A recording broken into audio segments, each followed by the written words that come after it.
Brothers. Woo! Time out. Is this the last show of the year? Yeah, it's December 28th. Okay, New yeah, Year's this is Eve is on Saturday. Saturday. Yes, this is the last show of the year, and a lot has happened in 2022. Not only for us as the Wrestling Realm Now podcast, but in the world of professional wrestling. But ladies and gentlemen, pull up your seatbelts, strap your seatbelts in, pull up a chair, whatever you got to do, because you're in for a long night. Because today we are doing an official year in review where you're going to see the Wrestling Realm's top moments of 2022. Let's get it. Houston, we have a problem. Yes!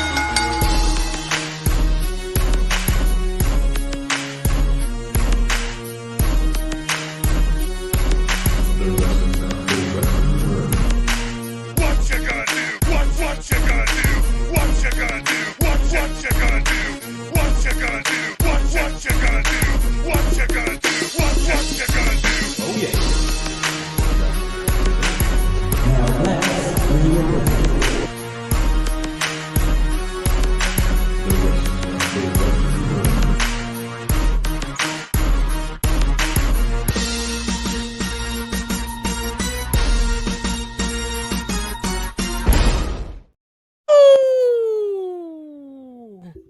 Yes, another day, another dollar. Ladies and gentlemen, welcome to the Wrestling Realm Now podcast. Good brothers. Yeah. Last show of the year, gentlemen. How you guys feeling? Good. I ain't gonna say like I want to get it over with. Kind of want to get this year over with, but it's been a good year. It's been a great year. It's been up and down, but there more ups than downs. So I can't dance like Brother Hugh, so I ain't gonna try no more. But let's get it started. Mm-hmm. Brother Hugh, how are you feeling, sir? Talk to your boys. I'm feeling like doo-doo, but we here. We here. And you know what, you are a consummate professional, Brother Hugh. Because most people will say, you know what, I'm taking a night off. I don't feel like it, man. But we appreciate you, man. You push through every time you have a situation, or every time you got a gig, or anytime that something takes you away from what we do here, man. But you always find a way to make your presence known. So we appreciate you, brother. Man, I had to be here with my brothers for the last time of the year. My bad. I'm going in and out, but you know. Hey man, you good, man. The audio's coming good on this side, man. Your voice is as angelic and impeccable as it always is. Don't lie to him on the last show of the year. There y'all go. We can't say. There we go. He's starting already. Now see, this is what they do. You guys get to taking shots. Brian H was smart this time because he said last show day he was going to get you before you got him. Mm-hmm. He did. That's cool. But brothers. See, that means there's a receipt coming. That means he's feeling well, so I'm good. As long as he's good. Well, listen, brothers, we got a lot to get into tonight, man. What a year, man. A lot has happened in 2022, and we have a lot to get into. I don't know what type of night it's going to be, but we're going to go ahead and tackle probably the most impactful moments, our favorite moments, not only in the world of professional wrestling, all across the board, but also for our show, the Wrestling Wrealm. We made a lot of strides this year. This is one of those years that will probably go down in history. 2021 and 2022. In regards to what we were able to do, we take pride on taking certain steps to taking the brand to the next level. And in 2022, I believe that we did that, gentlemen. So, Brian, let's give us all a round of applause. Go ahead, hit the applause button. Here it comes, everybody. Just there it is. All right. Clapping it up like on Drink Champs.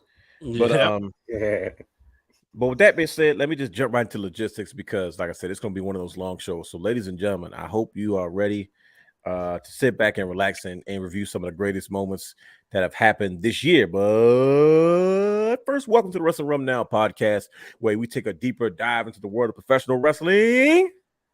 Now, you can watch our flagship show, The Wrestling Wrealm, and other shows anytime on youtube.com/The Wrestling Wrealm, where myself, the real Dwayne Allen, Brian H. Waters, and Brother Hugh explore many topics and try to educate and give fans a different perspective on many different things in the world of professional wrestling.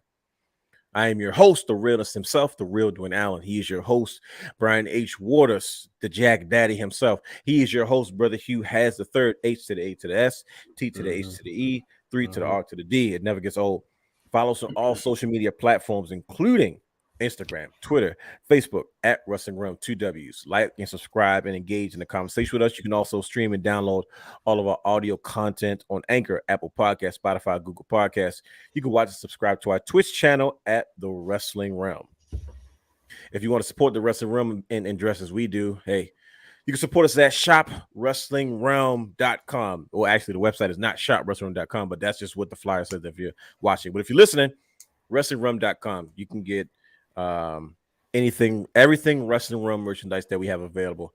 We have a lot of different things up there. We have our Proud Wrestling Fan t-shirt. We have mugs. We have a lot of our basic t-shirts that we've had. We even dropped a fall winter drop. The Wrestling Realm t-shirts and crew necks and so much more on the website. Just as a representation of who we are. Of course, if you want to pick this up, coming soon, ladies and gentlemen. I'm not letting this one go. The Jack Daddy Brian H. Woods t-shirt. If you don't know who Brian H. is, everybody know he is the Jack Daddy. So WrestlingRealm.com. I think it may be down right now, but it'll be up pretty soon. Yeah, what happened? Dylan said it best. No better way to bring in 2023 than with Wrestling Realm merch daddy. I mean, absolutely. If you want to continue to be a part of Wrestling Realm, support us. Also subscribe to our Patreon channel at patreon.com/wrestling_realm for all exclusive shows and bonus material, including Brian H's thoughts. Brian H has done an excellent job with staying with one of his time-honored traditions and giving his thoughts and perspective on many things in professional wrestling. This is his third or fourth incarnation of this type of show. But if anybody knows Brian, he's done this for a long time. He's writing again. He's doing so much more nowadays. And also coming in January 2023, ladies and gentlemen, finally, Realness Reacts will finally make its long-awaited debut. You're going to have to tune in to figure out what the heck I'm going to be up to. Who knows what I may say. Hopefully, I won't get thrown off. Can they throw you off Patreon, Brian H? He's not sure. Brian H isn't sure. I don't subscribe to certain things, but I know it's out there. But I tell you, I don't think you're going to put anything that's going to get you thrown off. Okay, good. Just checking because I'm going to embark on a different journey, but I wanted to make sure. Speaking of embarking on a different journey, ladies and gentlemen, if you're looking to purchase tickets for sports, concerts, and more, use promo code Wrestling Realm on SeatGeek to get $20 off your purchase. That's right, ladies and gentlemen. The promo code Wrestling Realm can get you $20 off of your next purchase on SeatGeek. So anything you want to get from sports, concerts, games, much, much more. Head over to SeatGeek.com and use promo code Wrestling Realm to receive $20 off your purchase. That's right. We got playoffs and bowl games this weekend. Absolutely. All that good stuff coming up. Big time. And Ravens Steelers. So y'all want to go to the Ravens game in Baltimore? Now you do have to spend $50. Let me put that out there. You gotta spend $50, but by the time you do all that, you get good seats. You'll be fine. They was gonna spend $50 regardless. And I was gonna say this because last week the game was so cold that they were selling Ravens Falcons tickets for $7. I remember my brother was trying to take my nephew to the game, but he's like, I can't have him out there. It's too cold. Yeah. I was supposed to work that game. I said, Yeah, that's little bird. No. It's little bird.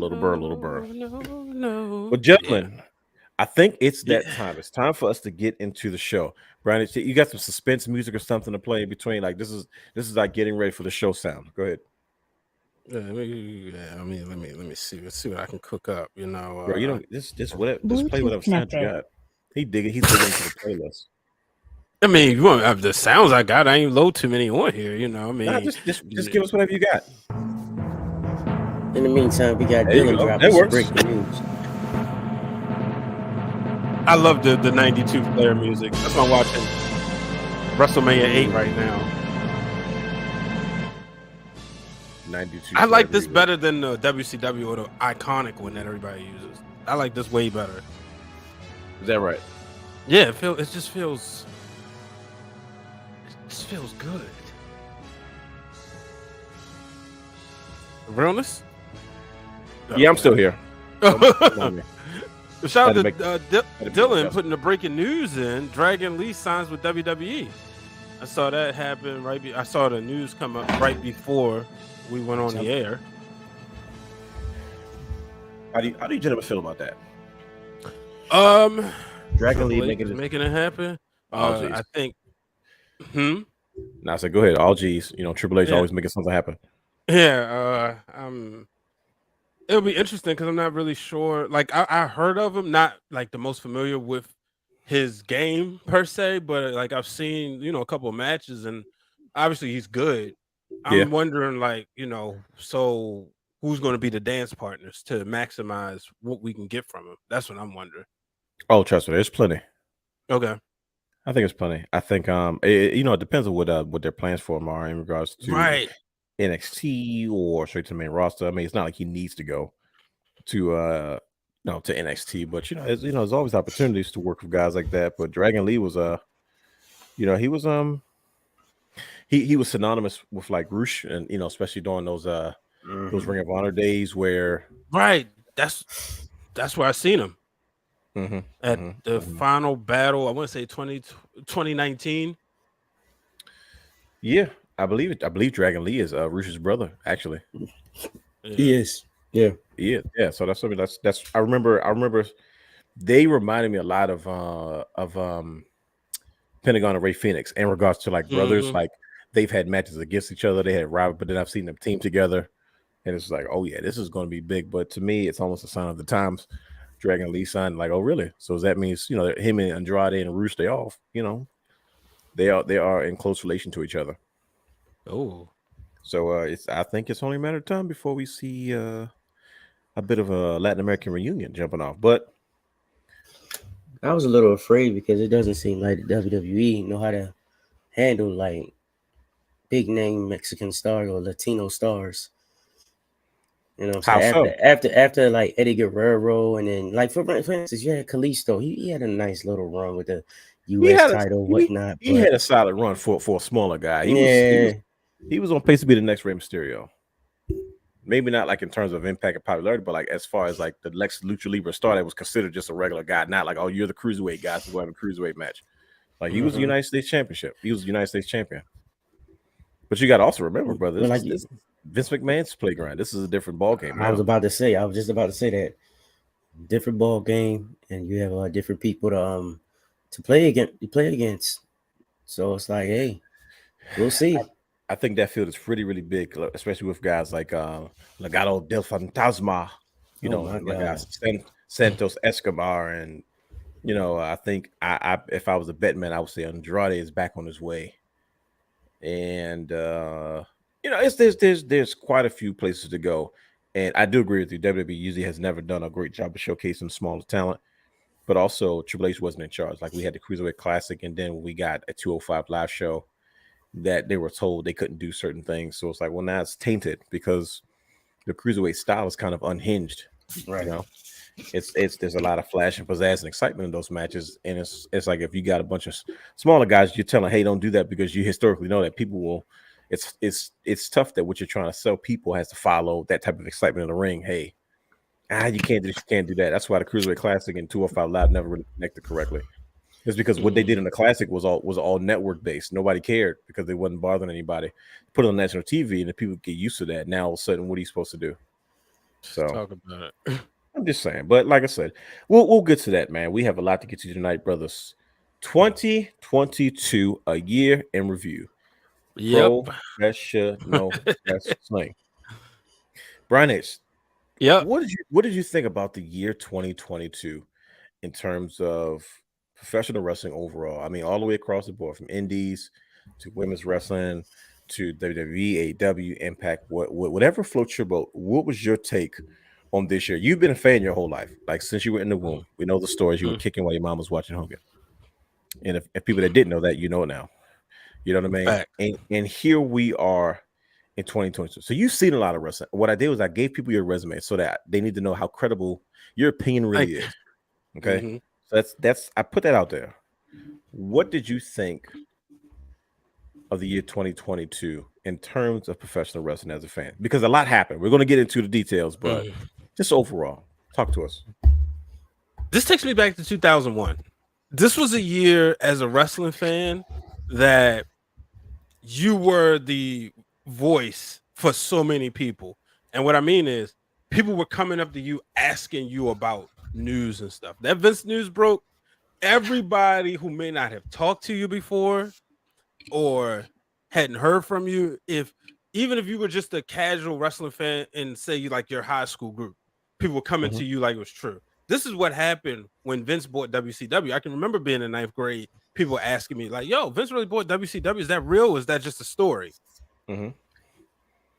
This was also that year where you could be a proud wrestling fan. You could Okay. stand up and be proud. You could see, wrestling felt like it was going back. It was something for everybody, right? T-shirt can be found at WrestlingWrealm.com. There you go. WrestlingWrealm.com, ladies and gentlemen. Mm-hmm. So that's the thing. Like, I look at it like this was that time of year where, you know what?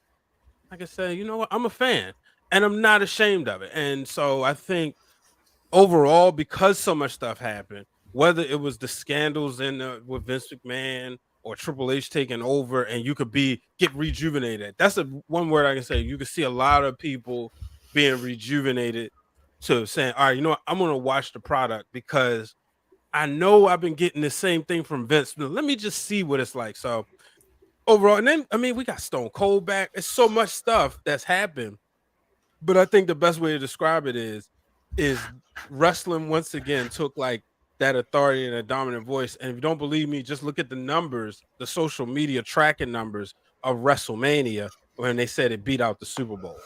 Okay. Do Brother Hugh, he mentioned something very specific. He said the word rejuvenated, right? I think a lot of wrestling fans probably feel either the same way or something similar. How do you feel about the year 2022? Do you feel rejuvenated? Man, I feel like that little kid, like I was back in 8th grade, 6th, 7th, 8th grade. Mhm. Just can't wait to get my homework done. Get done home from basketball or baseball practice, and just run straight to the TV. Mhm. Raw's coming on, SmackDown's coming on. Well, I couldn't if it was on a night where there was no wrestling. I'm on the system playing SmackDown. There you go. It's just like Book your own show. That's what we did. That's the perfect word. That's the perfect word right there. Rejuvenated. I mean, there's no other way you could put it. Crazy part is I smelt the 90s in that moment you said that.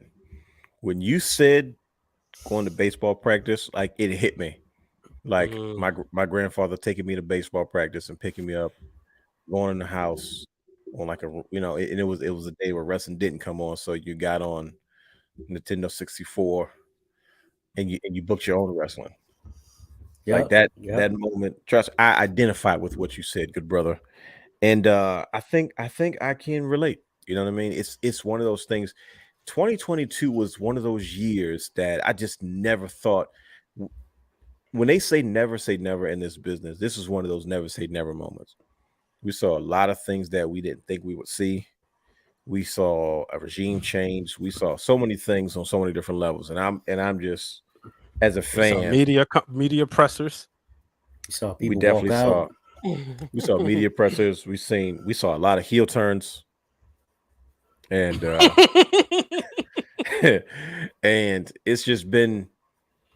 It's one of those years that I didn't think that I would ever experience in my lifetime, and here we are now. So with that being said, brothers, should we just jump into it? Here we go. Now, we're going to start with Brother Hugh. I want you to start getting your thoughts together because we're going to you first. The people need to know.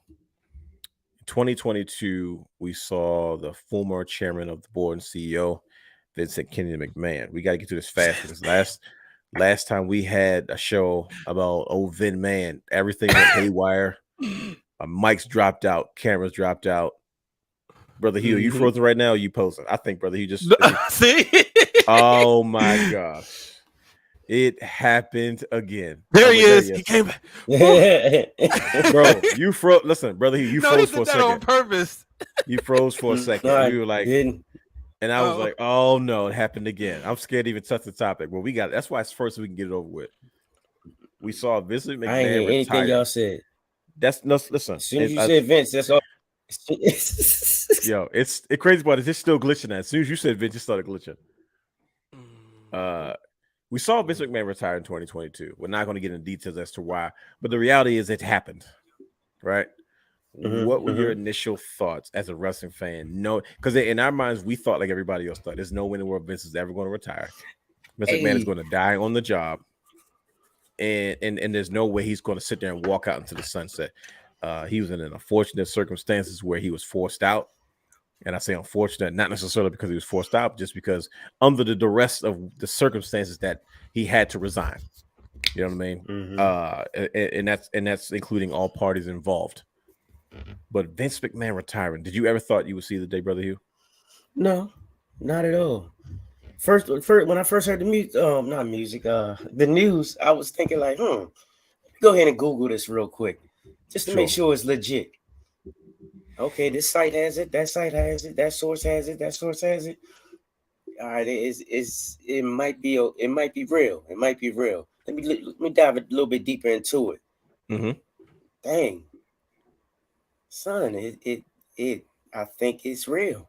What was the moment that you knew it was true? Like that when you were like, I'm looking, and I'm searching for verification. What was that moment? Because I'll tell you when my moment was. And Brian, I want you to say yours too.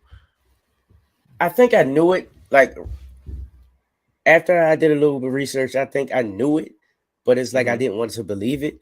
But I believed it once I actually heard that Stephanie was promoted, Triple H was promoting the con or whatnot. You know, the positions were moving, and I was like, "Oh, they're not playing around. This is legit."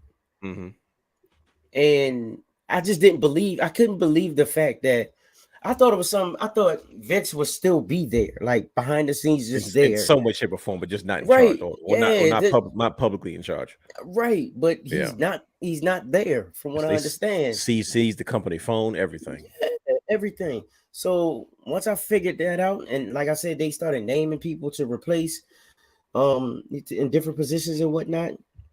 I was like, man, this is crazy. This is mind blowing. And then you start hearing all these rumors about who might come back, who's doing this, who's doing that, whatever. Right. I was like, dang, bro, this is a once in a lifetime type of thing right here. I thought for sure he'd be on his deathbed, you know what I mean? Still trying to book Mania. Right, like we got 6 months till Mania. We got to figure this out. But hey, Vince, now's not the time. Shut up. It's always the time. It's like Brandon, go ahead. It's like I'm glad I don't want to say I'm glad he's gone. Brother Hugh's tiptoeing right now. He's trying to be professional. I had the opportunity. I respect that. To witness this era. Okay. Yeah. Beginning of a new era. Sure. Let's put it that way. It's something we didn't think we were going to see in our lifetime. Never. What about you, Brian H? When did you know that it was like what? I mean, first let me ask you this: what was the news source that made you say, "Oh yeah, this is real"? Like, what was your reliable source of media that when you saw it, you were like, "Oh no, this is for real"? And then after that, just tell us how you felt about the situation as a fan, and growing up, and we've only known one way outside of WWE. You know what I mean? But inside WWE, it's been one way. Let me dial it back to the night that he was supposed to go on SmackDown.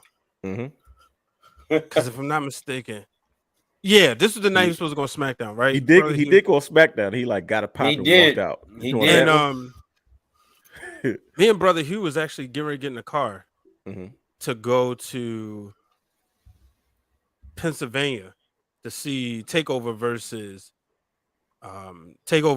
Pure Ignorance. Okay. Oh, yeah. And as soon as like Brother Hugh gets to my house, I'm like, bro, I might not be able to go yet. I was like, what's wrong? Vince's supposed to come on SmackDown. We're trying to figure out what he's gonna do, so I might have to go to work. So end up not having, So then the next week I was asleep. And I remember waking up and I, phone flooding messages, looking to work group chat. I'm like, okay, I think it was the New York Times. Then I like get up, turn on the TV. I see it on CNN and Fox and everything. I'm like, okay. And then of course you text messages from people that don't watch wrestling. Yeah, there you is go. this real? Right, that's what confirmed you, right? Yeah. So it was just wild, and my whole thought was like everybody else, never thought I'd see the day. Got a chance to meet him. Shout out to Dr. D back in the end of 2012, and just never thought he would like Brother Hugh say, glad he's gone, meaning that he was alive to walk out, even though he was forced out. That he was able to like walk out and we can still see him alive, but still see him not have hands on the product anymore. Man, Brandon, you're taking this heel turn, something serious. What? Nah, it's all good though. But like, bro, it's crazy because like I was just at WrestleMania Uh-huh. and Yeah. I saw, Vince McMahon come out and he still like that music hit. It still make you feel a certain way. Yes. Sure. And it's been plenty of times I've been in the arena where I've heard the music hit and you get the Mhm. crowd pop or whatever. But like even that night, and then to see the most edited Stone Cold Stunner, because like nobody saw that part coming. They did it in slow motion and switched the angles, made it super dramatic by the time we saw the recap.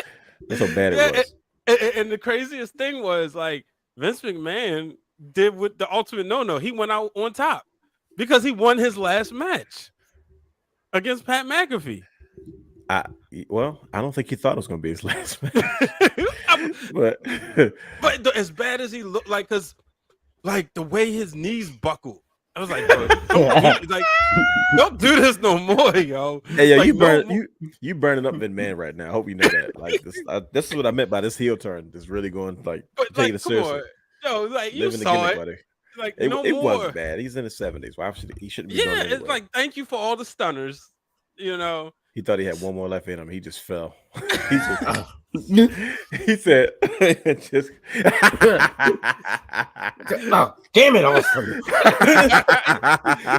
Like, bro.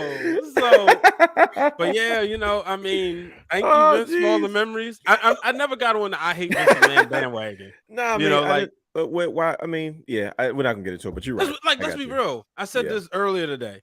We wouldn't be right here if it wasn't for this man's vision. At the end of the day, like I've watched like the Ric Flair documentary. Yeah. They show you the map of the territories, and it's like fascinating to see like who's in charge of like the different territories. And then you start thinking like, man, so Ric Flair had to go from here to here to here to defend the world championship. Like, it's crazy. And then different crowds, different people, different set of workers.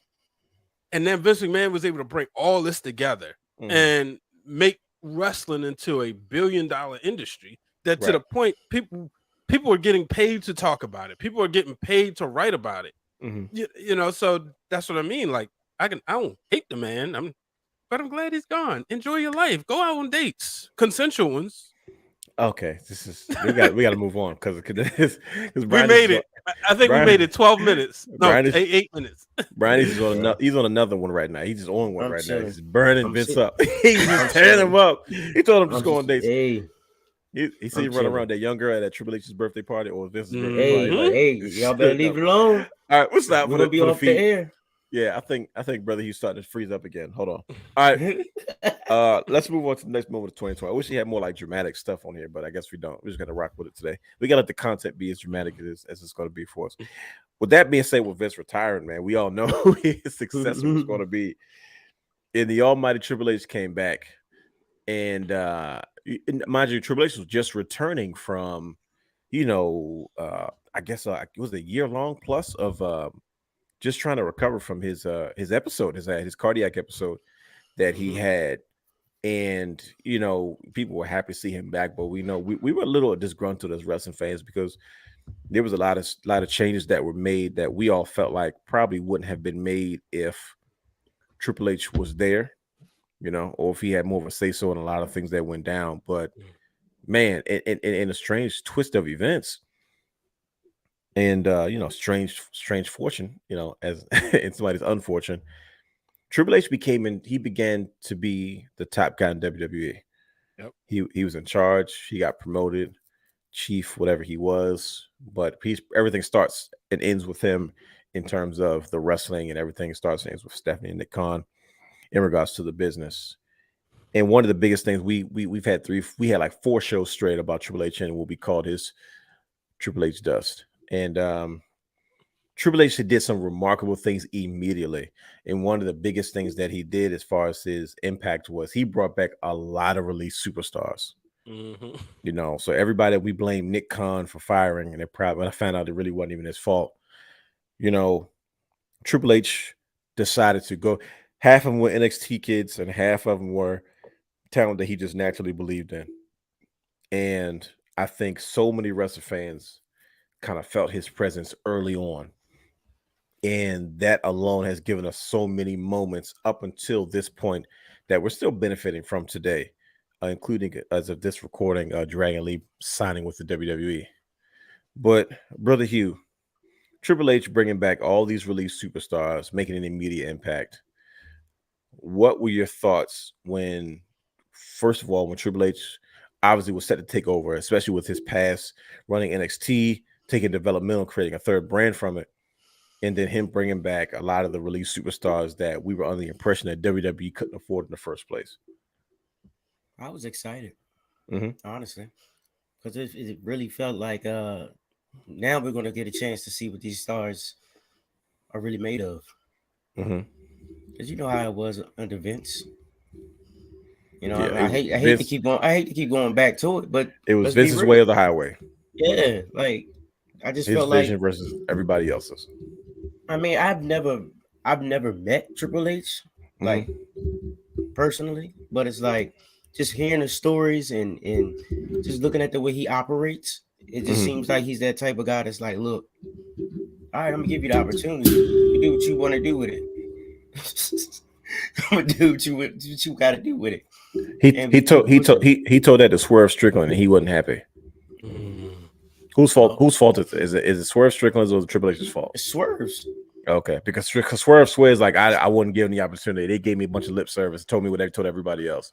Swerve was mad because he wanted Triple H to give him the balls so he can run with it. You don't get nothing for free here. Eat a steak stick, man.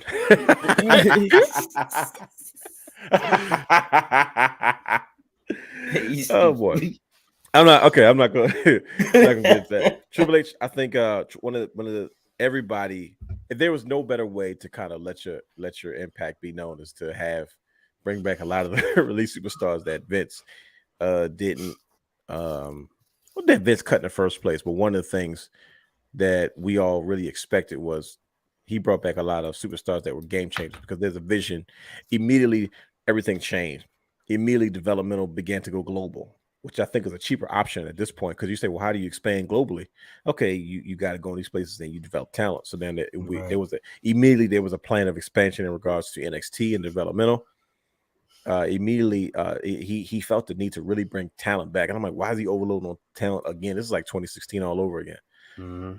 But who was your favorite release superstar that Triple H brought back, or person you were just happiest to see again now that he was in charge? You already know mine. I'm going to ask you guys what mine is, and if you guys got to say the right thing. If you don't, I'm disappointed in you, brother. You know me better than that. No, I'm literally going to ask you guys, like, guys. You guys tell me who my favorite. Oh, the Good Brothers. See, look, there it is. I was sitting next to Shoemaker, and he hit me with just watch when AJ Styles came out, and I was like, here we go, and you just knew something was about to happen. But yeah, and you was the first one that came out. I was like, man, I hope Dwayne got the TV on. We caught it. We remember me and Brother Hugh caught it like a week ago, like week before it happened, because we was like. And Brother, he was like, "Hey man, yeah, I hope y'all noticed that." I said, "Yeah, ain't noticed that AJ Styles went from wearing blue to like red all of a sudden." He was like, "Yeah, he definitely was cripping blue foot last week. He just went straight, to red." I was like, I'm mad because my OG Christmas sweater is too big, and I was definitely gonna wear it this year, but and I couldn't find it anyway. But I was like, I wanted to wear my OG Club Christmas sweater. Hey man, it seemed appropriate. But what about you, Brian? There's Triple H taking over. He brought back a lot of elite superstars. He brought back some good, some not so good. But what was your favorite moment about Triple H kind of taking over at the helm and bringing back some release superstars? And who was your favorite release superstar? My favorite brought back.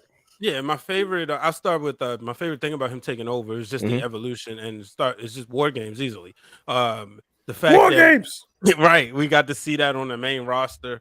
I'm a big fan of WCW's pay-per-view concepts. I've been trying to I've been in the WCW rabbit hole. You're one of the few people that say that, though. By the way, a lot of fans don't say that. You don't hear people talk about how much of a fan of the WCW pay-per-view segment that rather than Monday Night War stuff. So I'm sorry. Yeah, I loved Bash at the Beach. You know what? It also helped the way that was presented on WCW NWO Revenge. Okay, absolutely. Yep. So Halloween Havoc, Yeah. And I get like putting that stuff on NXT, but some of the stuff I'm like, man, I want that on the main roster because I think it would just look dope. Now, if we can get Starcade on there, we cooking. Nah, you ain't getting Starcade. You know what? Give Starcade to NXT. You know, don't make it a house show. But They I definitely get made it. a house show, like an anniversary show, which was weak, but Yeah, you know, like, but so seeing that, but honestly, Mhm. and I know what y'all gonna say, it's such bias. My honest favorite is Mia Yim, and here Oh is my gosh. why. Stop lying. No, it's not. I'm calling you out. I'm Of calling all you the out, Brian people, Nate. who else would it be? Come on, man. Listen, how many? Let's. This is Like out who of else? all Like, the people that Triple H brought back. mhm. You're gonna sit there and tell me, oh, it's me and Yim. Listen to me. Because all right, some I of them, understand why, but you mean Yeah, to tell but- me that's the one you were that excited about? yeah, because some of them was like they was bound to happen. Like some people you knew Bray Wyatt, that was gonna happen. Okay. Didn't really get excited about Karrion Kross. I get it. Man, Nice guy. he's left a lot to be imagined. God damn, you It's- talk about bro, disappointed. Yo, I'm a little hurt right now. Right.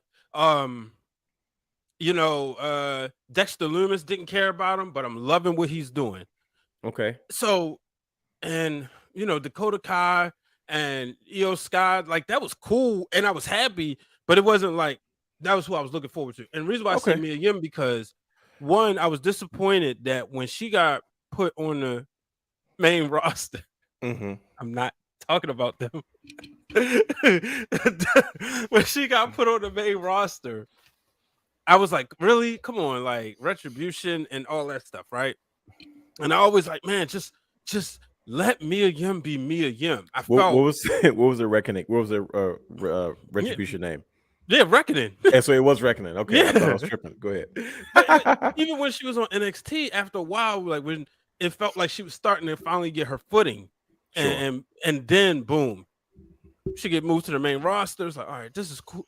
No, why that? So Mhm. when she go to TNA, you know, she hits the Indies, go to TNA or Impact Wrestling, and I was like, all right, you know, she's kind of got her juice back.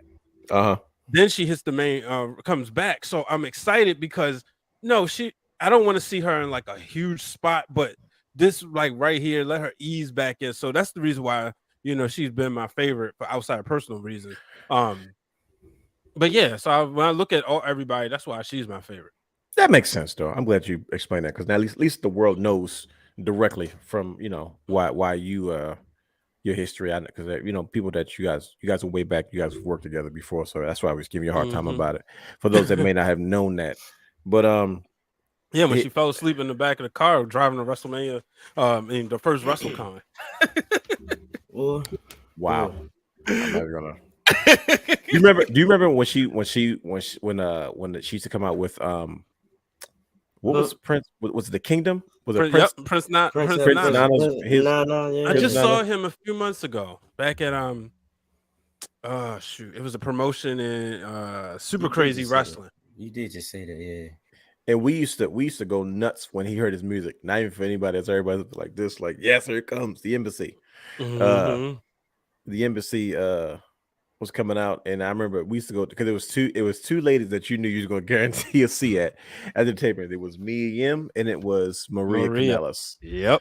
So That's two lovely true. ladies. Two lovely ladies. But yeah, that's who's before we move on to the next to some another one of our most favorite moments, ladies and gentlemen. If you're just listening or just tuning in to the Wrestling Wrealm Now podcast, this is a year in review. The brothers and myself are going over some of our favorite and most impactful moments of 2022. Stay tuned because we have a special treat towards the end where we're gonna go back and dig up some of our favorite moments of this show, the Wrestling Wrealm Now podcast. We did quite a bit this year, and we had a lot.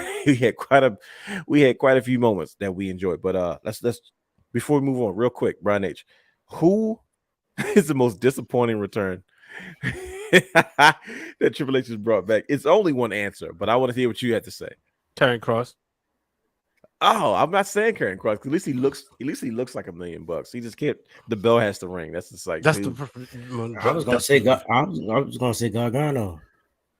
Really? Woo! No, brother. Talk Yeah, about bro. it.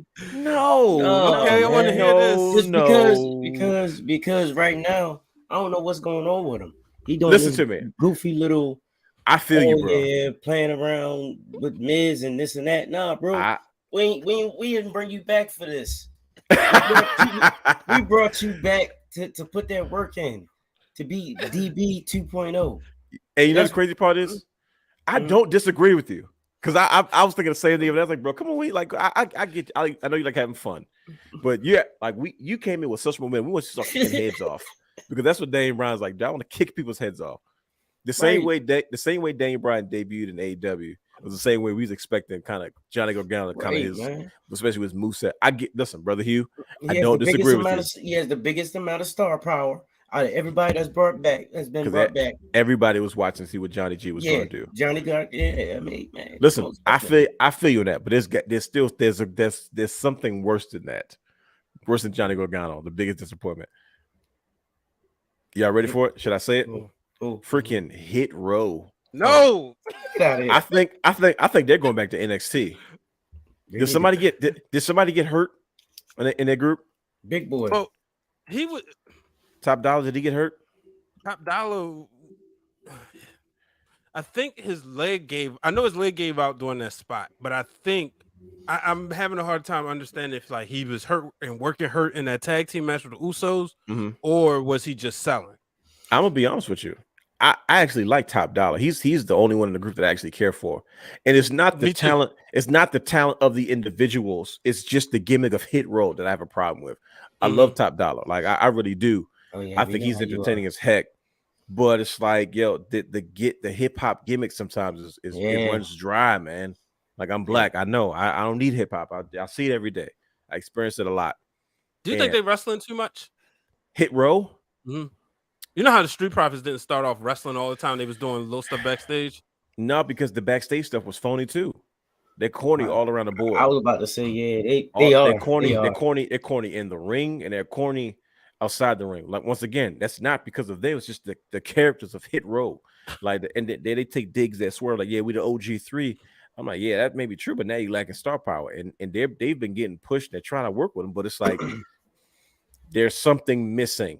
I don't know what it is, but it's very, very over the top. I'm trying to think of who else had a similar gimmick that I was like, they trying too hard. They're doing a little bit too much. It's not like, I know what you're trying to do, but it's like, it's like you.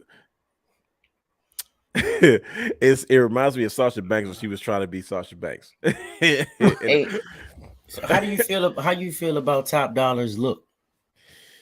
He's a bigger guy. And I understand it, but once again, like I think he's trying to artist with the velvet and the velvety leggings and the velvety dollar pants on. And it's like, bro, like I get it. It's a lot. But just like just be and then he lost weight, so it's like his body. He's like in between the baby fat stage. There you go. And like just like trying to get cut phase. Like what's his name? Angelo Dawkins.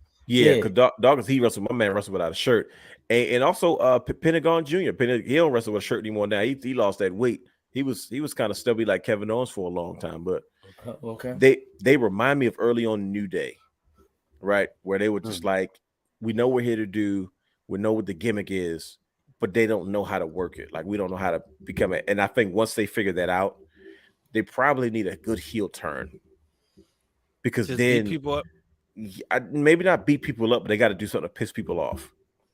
It's because that will get people already don't like them as it is. It was kind of like New Day. Like people didn't like New Day as it was. They turned heel and they was like, okay, now we got a reason to really boo these people. And then I don't know when they just stopped being heels. All because I remember the New Day as being like the New Day. I think when they started doing bootios, right?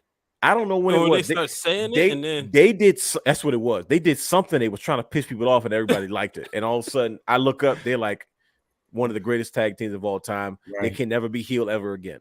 But you know what? The thing about Hit Row, you brought up a good point because they're naturally smartasses. Like Top Dollar will clap back at each and everybody. Like he was doing that, especially he was doing like podcasts and stuff. Like after they got released and. One of the things he addressed the rumors with him and Strickland, said they sitting up there said this dude named Ashanti, literally looking at people saying like they got beef and stuff. So I think I understand exactly what you're saying. I was happy they came back just because The Adonis name. Now y'all better show respect to Maryland Championship Wrestling's finest. Man, he popped the boys, brother. He was dying over here, bro. Yeah. Like, he's not gonna make it. That's what Brother Raj doing, man. You know he got all that smoke in the chat. Bring Brother Raj on, bring him up to stage, and he can go smoke. Hey, bro. But yeah, so like I was happy they came back, but I was happy too because I like Top Dollar a lot. Yeah, me too. I think he has a lot of potential. I think he does too. You know, I love people who bet on themselves. You know, you've seen the stuff he was doing when he hit the Indies. He talked about, you know, sending Triple H all his videos. He kept in contact with him. Like you always talk about this, leaving in a respectful way. That's what he did. Yeah. I just think that, yeah, maybe hit row ain't hitting as what everybody loves to say on the internet. Sure. But I think the difference with this regime is there's a lot of patience. And I think it would be better. And that's the difference. I always felt, you know, it was a cool moment here in Baltimore, October 2021, when they got called up, especially Top Dollar and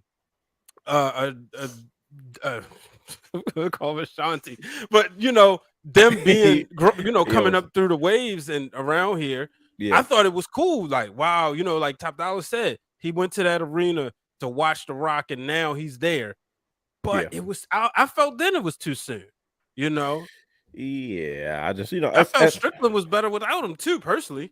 When he joined the group, I was like, why is Swerve, like, why is he joining them? But, you know, I can't take him seriously as a tough guy. I just, like even the stuff now that he's doing with Keith Lee and joining with Rick Ross, he trying to do all this. I just want to see you wrestle. I know you're a nerd. Let me just see you wrestle, do a bunch of cool stuff, and you know, that's what I'm entertained. What was he trying to do? You know, don't put me on no list. I ain't on no list. Don't put me on no black wrestling list and all this stuff. I'm like, come on, bro. Like, yo, like just crazy part is Swerve. That's his style, like his look, but like the gimmick ain't him. Like all that. Like, bro, we don't believe you. You need more people. Like, You're I'm not from the hood. I grew up around it, you know. I got protection. Yes, you did. Because if I don't know why Brother keeps swearing he didn't grow up in the hood. Like, your parents just kept you away from a lot of stuff. Because if I like my doors your side of town. I used to be like, dang, right. you right in the trenches. Like, you're right. But I'm not literally like smack dab in the hood. No, right? I am. Look, what they say, I'm in the hood, but I ain't of the hood. And amen. And your parents did an excellent job. Because I pulled up like, you this way, like, oh, this way you live down here. Oh, okay. Hey, I'm outside though. Oh no, yeah, now you good around. Oh yeah, okay. I mean, you certified, but you know, Brian needs to certify. They ain't even know it. It's okay though. But yeah, man, I just wanted to put it out there real quick. Bronson Reed is also underwhelming. Just wait and see what he does. But let's move on. Brock Lesnar versus Roman Reigns, SummerSlam spot, WrestleMania, all the stuff. Gentlemen, we saw this rivalry take bud a long time ago, right? But if this, for some reason in 2022, this feud went to a different space and it felt completely different for a lot of different reasons. But it kind of shot new life into an old rivalry. But this is the best version of the rivalry that I've ever seen. I mean, correct me if I'm wrong, gentlemen. Is this not the most fun that you've had with a Brock Lesnar and Roman Reigns feud, with Roman Reigns and just the bloodline, as well as Brock Lesnar kind of being on his own, letting loose, ponytail Brock enjoying himself, kind of speaking for himself, and then get with Paul Heyman, and Paul Heyman turned his back on. And I was just like, man, they got a lot going on with these two guys. But this is the first time I was really like 100%. Only time I ever wanted Roman Reigns to be in a match with Brock Lesnar before 2022-ish, because, you know, I know some stuff spilled over from 2021 to 2022, is because I know where you go with this. Because I knew there was a good chance that Brock Lesnar was going to tear his face off. He was going to suplex him. He was going to break something. I'm like, okay, at least I know Roman's. It's a good chance. WrestleMania 31, big time. I say I was outside of like Seth Rollins coming down and cashing in. I was big heel. I was like how Brian H is now. That was me back then. But like, see, I was mad about the fact that Roman was in the match, because I was like, no, give Daniel Bryan another shot at it. We were pissed. Like there's no way around it. But you wanted Roman to get hurt. Like, I wanted him to be off television. Bad. I never felt that way about professional wrestling.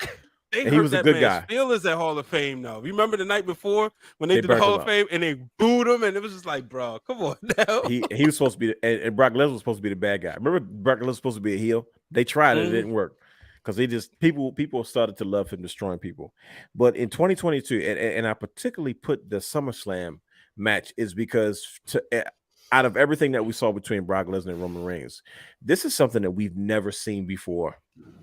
Brock Lesnar really came down there with the whole tractor and just the whole presentation of the match itself, the Bloodline's involvement, Austin Theory's involvement, just the way it played out, the way Roman Reigns performed. I didn't think he had the chops, but this kid is he's on fire. The way he performed in the match, he literally used that forklift or whatever. No, it was a tractor literally to lift the ring up. That whole spot will live on in infamy.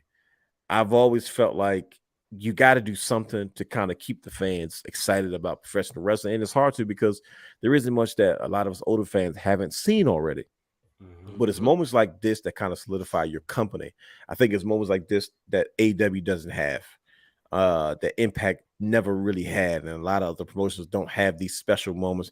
And even WCW didn't have them because they were so focused on what they were doing on Mondays, nights, and Thursdays.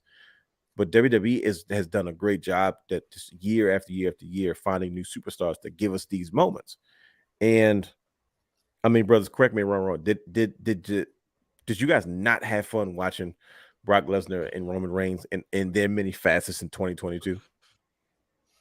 Bro. Hey, man. Go ahead. So, I mean, so let's go back, right? We're supposed to get the match during day one. Right. Roman gets COVID, can't have a match.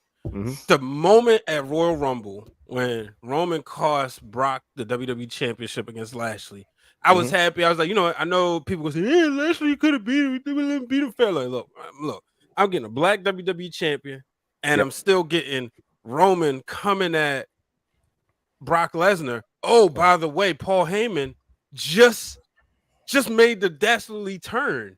So now he's aligned himself back with Roman. This is what we need to see. So then you go into the storytelling of like, no, don't talk to Paul like that. Then WrestleMania happens. And unfortunately, I believe the match may have been cut short because of Roman's shoulder. I remember y'all had said, like, was this supposed to end like that? But like, when I tell you, like, everybody was hooked because as much as you may think you know, you just never know. And that was the best thing about these guys every time they got in the ring. Right. You would think, okay, Brock's going to win this match. Roman's going to win this. Wait, Brock could win. So then we get the SummerSlam. First, the match is announced. I'm like, are you freaking kidding me? I don't want to see this again. I don't know if you remember, the rumors was Randy Orton and Roman. Right. But That's then, Randy's facing a potential career-ending injury. Still don't know what's going on with him. So what do? You call Brock Lesnar up. Old Faithful. They found a way to keep you invested, making it a last man standing match. It's also the last time we're going to get this match. And then he comes out there. And I remember me and brother who looked at each other like, bro, he really driving a tractor out here. What the heck? That's some real country boy stuff. Like, that's what he is. Cowboy Brock. And that's the thing, because when the internet caught on that he was wearing the ponytail, and then then we later saw in the interview with Pat McAfee that he said, yeah, my kids dared me. And it said, say I won't. And he did it. So he like fully embraced Cowboy Brock.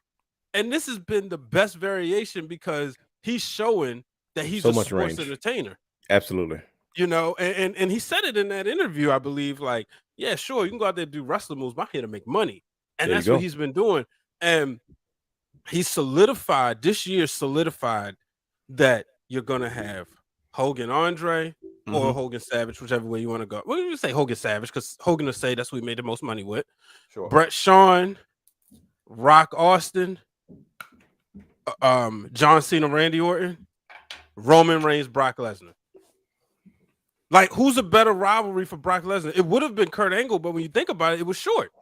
It was very short. It was very short. Both of them decided, Kurt needed to leave wrestling, especially all the painkillers. If he stayed in WWE, God knows we probably wouldn't be having this conversation. God bless Kurt Angle. Absolutely. And then Brock Lesnar, like, look, I'm tired of this. he's found a way, made himself to a bigger star, but he's in a sense gained a bigger rivalry in Roman Reigns. Yeah. And he solidified the tribal chief because now you got to be like, I mean, he took down Brock Lesnar twice back in this year. Who's going to beat him? He took down freaking Brock Lesnar. Mm-hmm. And in a sense, what John Cena did to Brock to make it make sense for Brock to beat and end the streak of Undertaker, Brock has done for Roman. Absolutely. Did the favors. Absolutely. Brother Hugh, did you have fun in watching Roman Reigns and Brock Lesnar feud all the way through 2022? Yeah, I did. For sure. That last chapter was everything. That's what really did it for me. Because like everybody else, I was tired of seeing it. Sure. For sure. But I guess it meant more too because I was actually there. That too. Yeah. But like the story that was told, it was just different. It was different than any other of the other matches that they had. Yeah, no doubt. And then like you said, then you witnessed that one moment in history where like that's always going to be played on your DVDs, your documentaries, or whatnot. Like that's a top moment of all time right there. You lift the ring up and you see Roman just rolling out of the ring, bro. Iconic. It's iconic, bro. Like it was just crazy for me. It's crazy for me. Yeah, I'm pretty sure you're gonna see. When I first saw that, I thought, yeah, that's gonna be the next story mode for the video game. There you go. Probably. That's the first thing I thought. Right. Or that's the new ring collapsing. Yep. Yep. That's the ring collapsing moment. And like how OMG moment for the game. Yeah. So now how are you gonna top that moment? How about the ring being lifted? Like, is that something we ever thought we would see? No. Because see, now you're breaking the four walls. Like in television, they have this thing that you see like Fresh Prince used to do it, and Malcolm in the Middle made the whole entire show off of it. It's breaking the fourth wall where you literally directly talk to the audience, and the ring is the stage, right? That's where it's performed at, and then you see something where somebody disrupts the place of performance. You're like, okay, wait a minute. There's this real element to it. You know what I mean? And it's like Brock Lesnar has this reputation of not caring about anything. There's a clip of him going backstage throwing a belt at Vince and Gorilla. And it's like he did things outside there for the story that matched his character and his personality. So it made sense. And disrupting the stage is something we didn't think we would ever see. I didn't either. I was like, come on now. I know Brock Lesnar's crazy, but he's not that crazy. You guys are going too far. He literally lifts the ring. He comes down there in a tractor for one.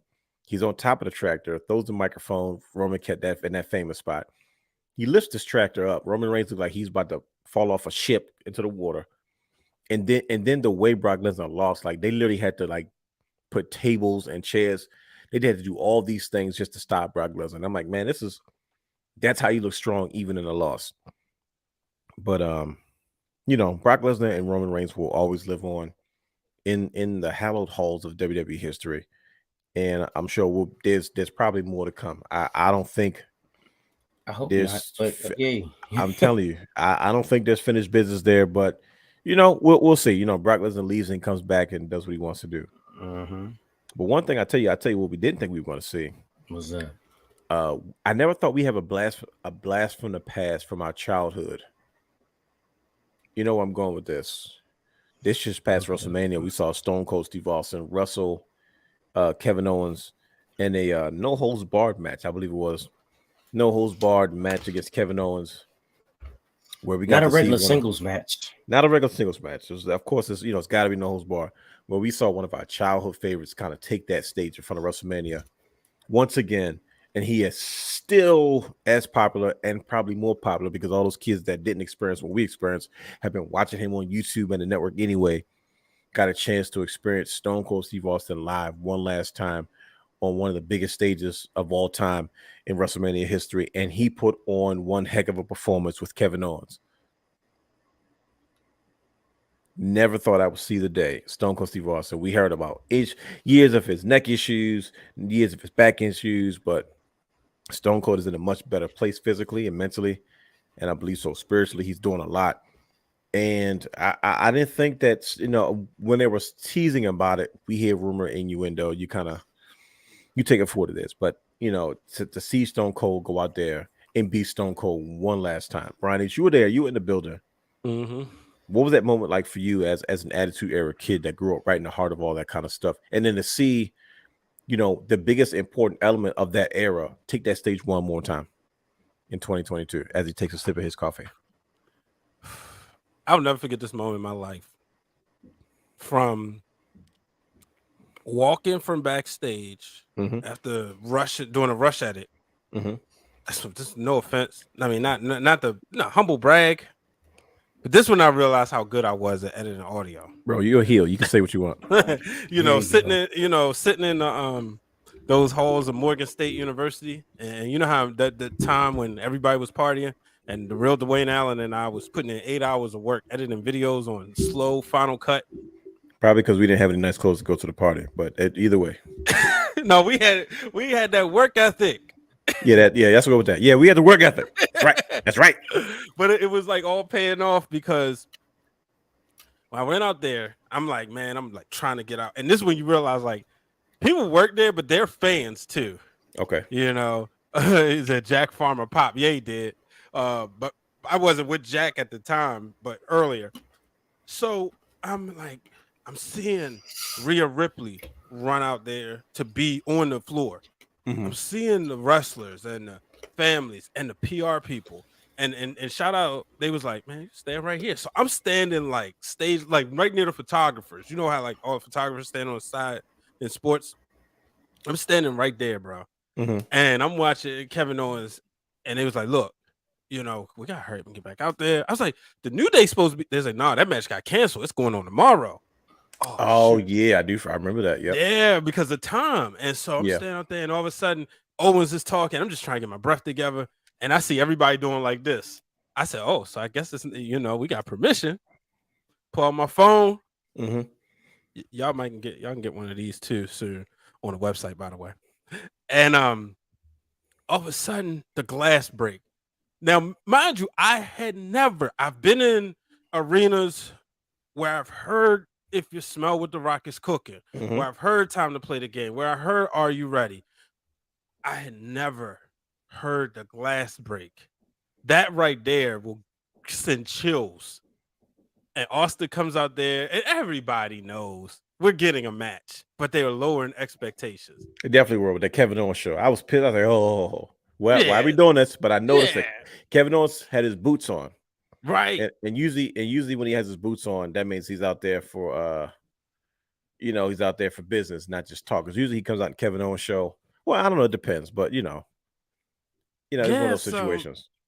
And so Austin comes out there, man, and it was just an epic moment to be there and to just be able to see him be able to be Stone Cold Steve Austin, because he looks better than what you think. You know what I mean? Yeah, no doubt. Yep. We've listened to the podcast. He talked about how long it would take him to get in ring shape. But on this night, and it was perfect for him and Kevin Owens, and especially knowing how much how much he means to Kevin Owens. So that it was amazing in Texas. And I know he was saying it was his last, why not have his last match there? But it's like, man, if we get a couple more of these moments, but if we don't, I'm fine. But it's nothing like hearing a glass break, seeing Austin hit the Stone Cold Stunner, and going from there, man. No doubt, man. It's one of those moments that it left me speechless. So happy. I mean, I know people give McMahon a lot of problems, but that was one of the things he did absolutely right, which I appreciate. But yeah, Stone Cold wrestling that I guess Kevin Owens. Kevin Owens is a guy that we compared to Stone Cold early on in his career. And I'm glad he got that moment too, because a guy that who would ever thought, right? He could main event WrestleMania. CM Punk didn't do it.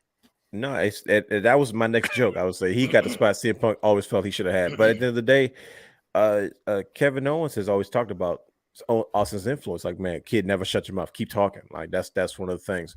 So to see that moment come full circle, man, I'm so happy for our guy Kevin Owens and having that opportunity. But speaking of keep on talking, Oh, Dylan just said Dragon Leader NXT.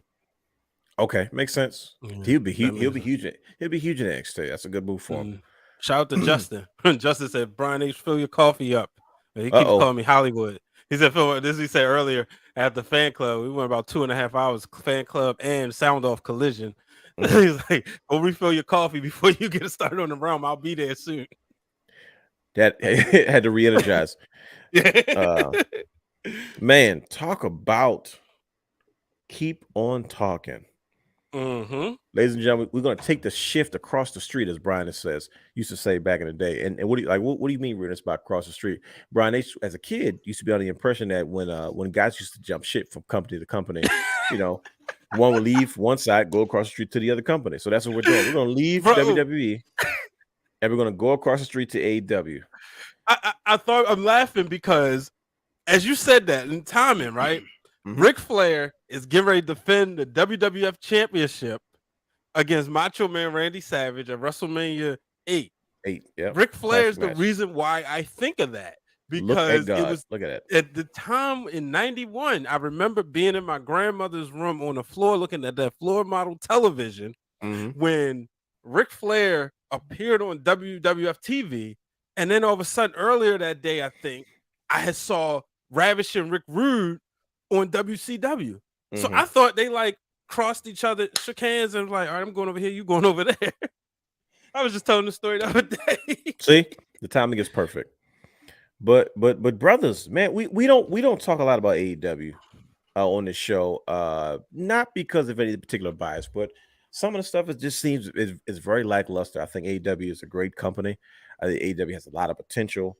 And I love what AEW does and stands for and the opportunities that it provides. But sometimes it's difficult to get into the product. It doesn't tickle my fancy. Now, I've talked to a lot of people, and they say, well, this is my first time getting the opportunity to enjoy an alternative from WWE. I remember Brother Raj said that a lot. And I was like, why are you so obsessed with AEW? He's like, look, you got to understand something. This is the only alternative that I really had that I actually enjoy. And I'm like, you know what? I guess he has a point. And I respect that, because we had Ring of Honor, we had New Japan, during its heyday, like doing that kind of, they were having a kind of rebirth and revival as well.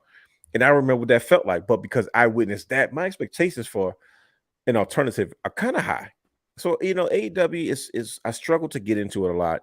I like what it does, and I like the opportunities it provides and the action figures it creates. But there was one particular superstar in AEW that we always said from the very beginning, oh no, he's going to be a problem. And his name is he's known as Maxwell J. Friedman, but he is most infamously named as MJF. And MJF had one of the most iconic moments in the history of professional wrestling on a live mic in front of thousands of people, I think, and a whole bunch of people watching on cable television. Brothers, the MJF, that song is weak, by the way. It is. It's so corny as heck, bro. It's corny as heck. Like, it sounds so punk rockish. That's the point. No, he's nothing punk rock about him, but it's corny. MJF's pipe bomb. Everybody kept using the term pipe bomb after CM Punk did it in 2011, whatever it was, right? Oh, I just dropped a pipe bomb. I don't think anybody's ever come close to an impactful promo until MJF let loose on that live microphone on AEW that day. I think it was. Punk's will always be better because at the moment we were still watching performance art. Like, they weren't trying to convince us that it was real anymore. They were like, no, just enjoy the show. That was the Vince McMahon way. It's like a circus, like all that. You know what you come to see, and just enjoy the show. But like that moment with CM Punk, it kind of broke the fourth wall, because although it was planned, it came off as if it wasn't planned. And we weren't getting a lot of that in 2011 from WWE. It was the little Jimmy. You know what I mean? Like, it was stuff where it was like, okay, it's not meant to be serious because we're here to put on a show.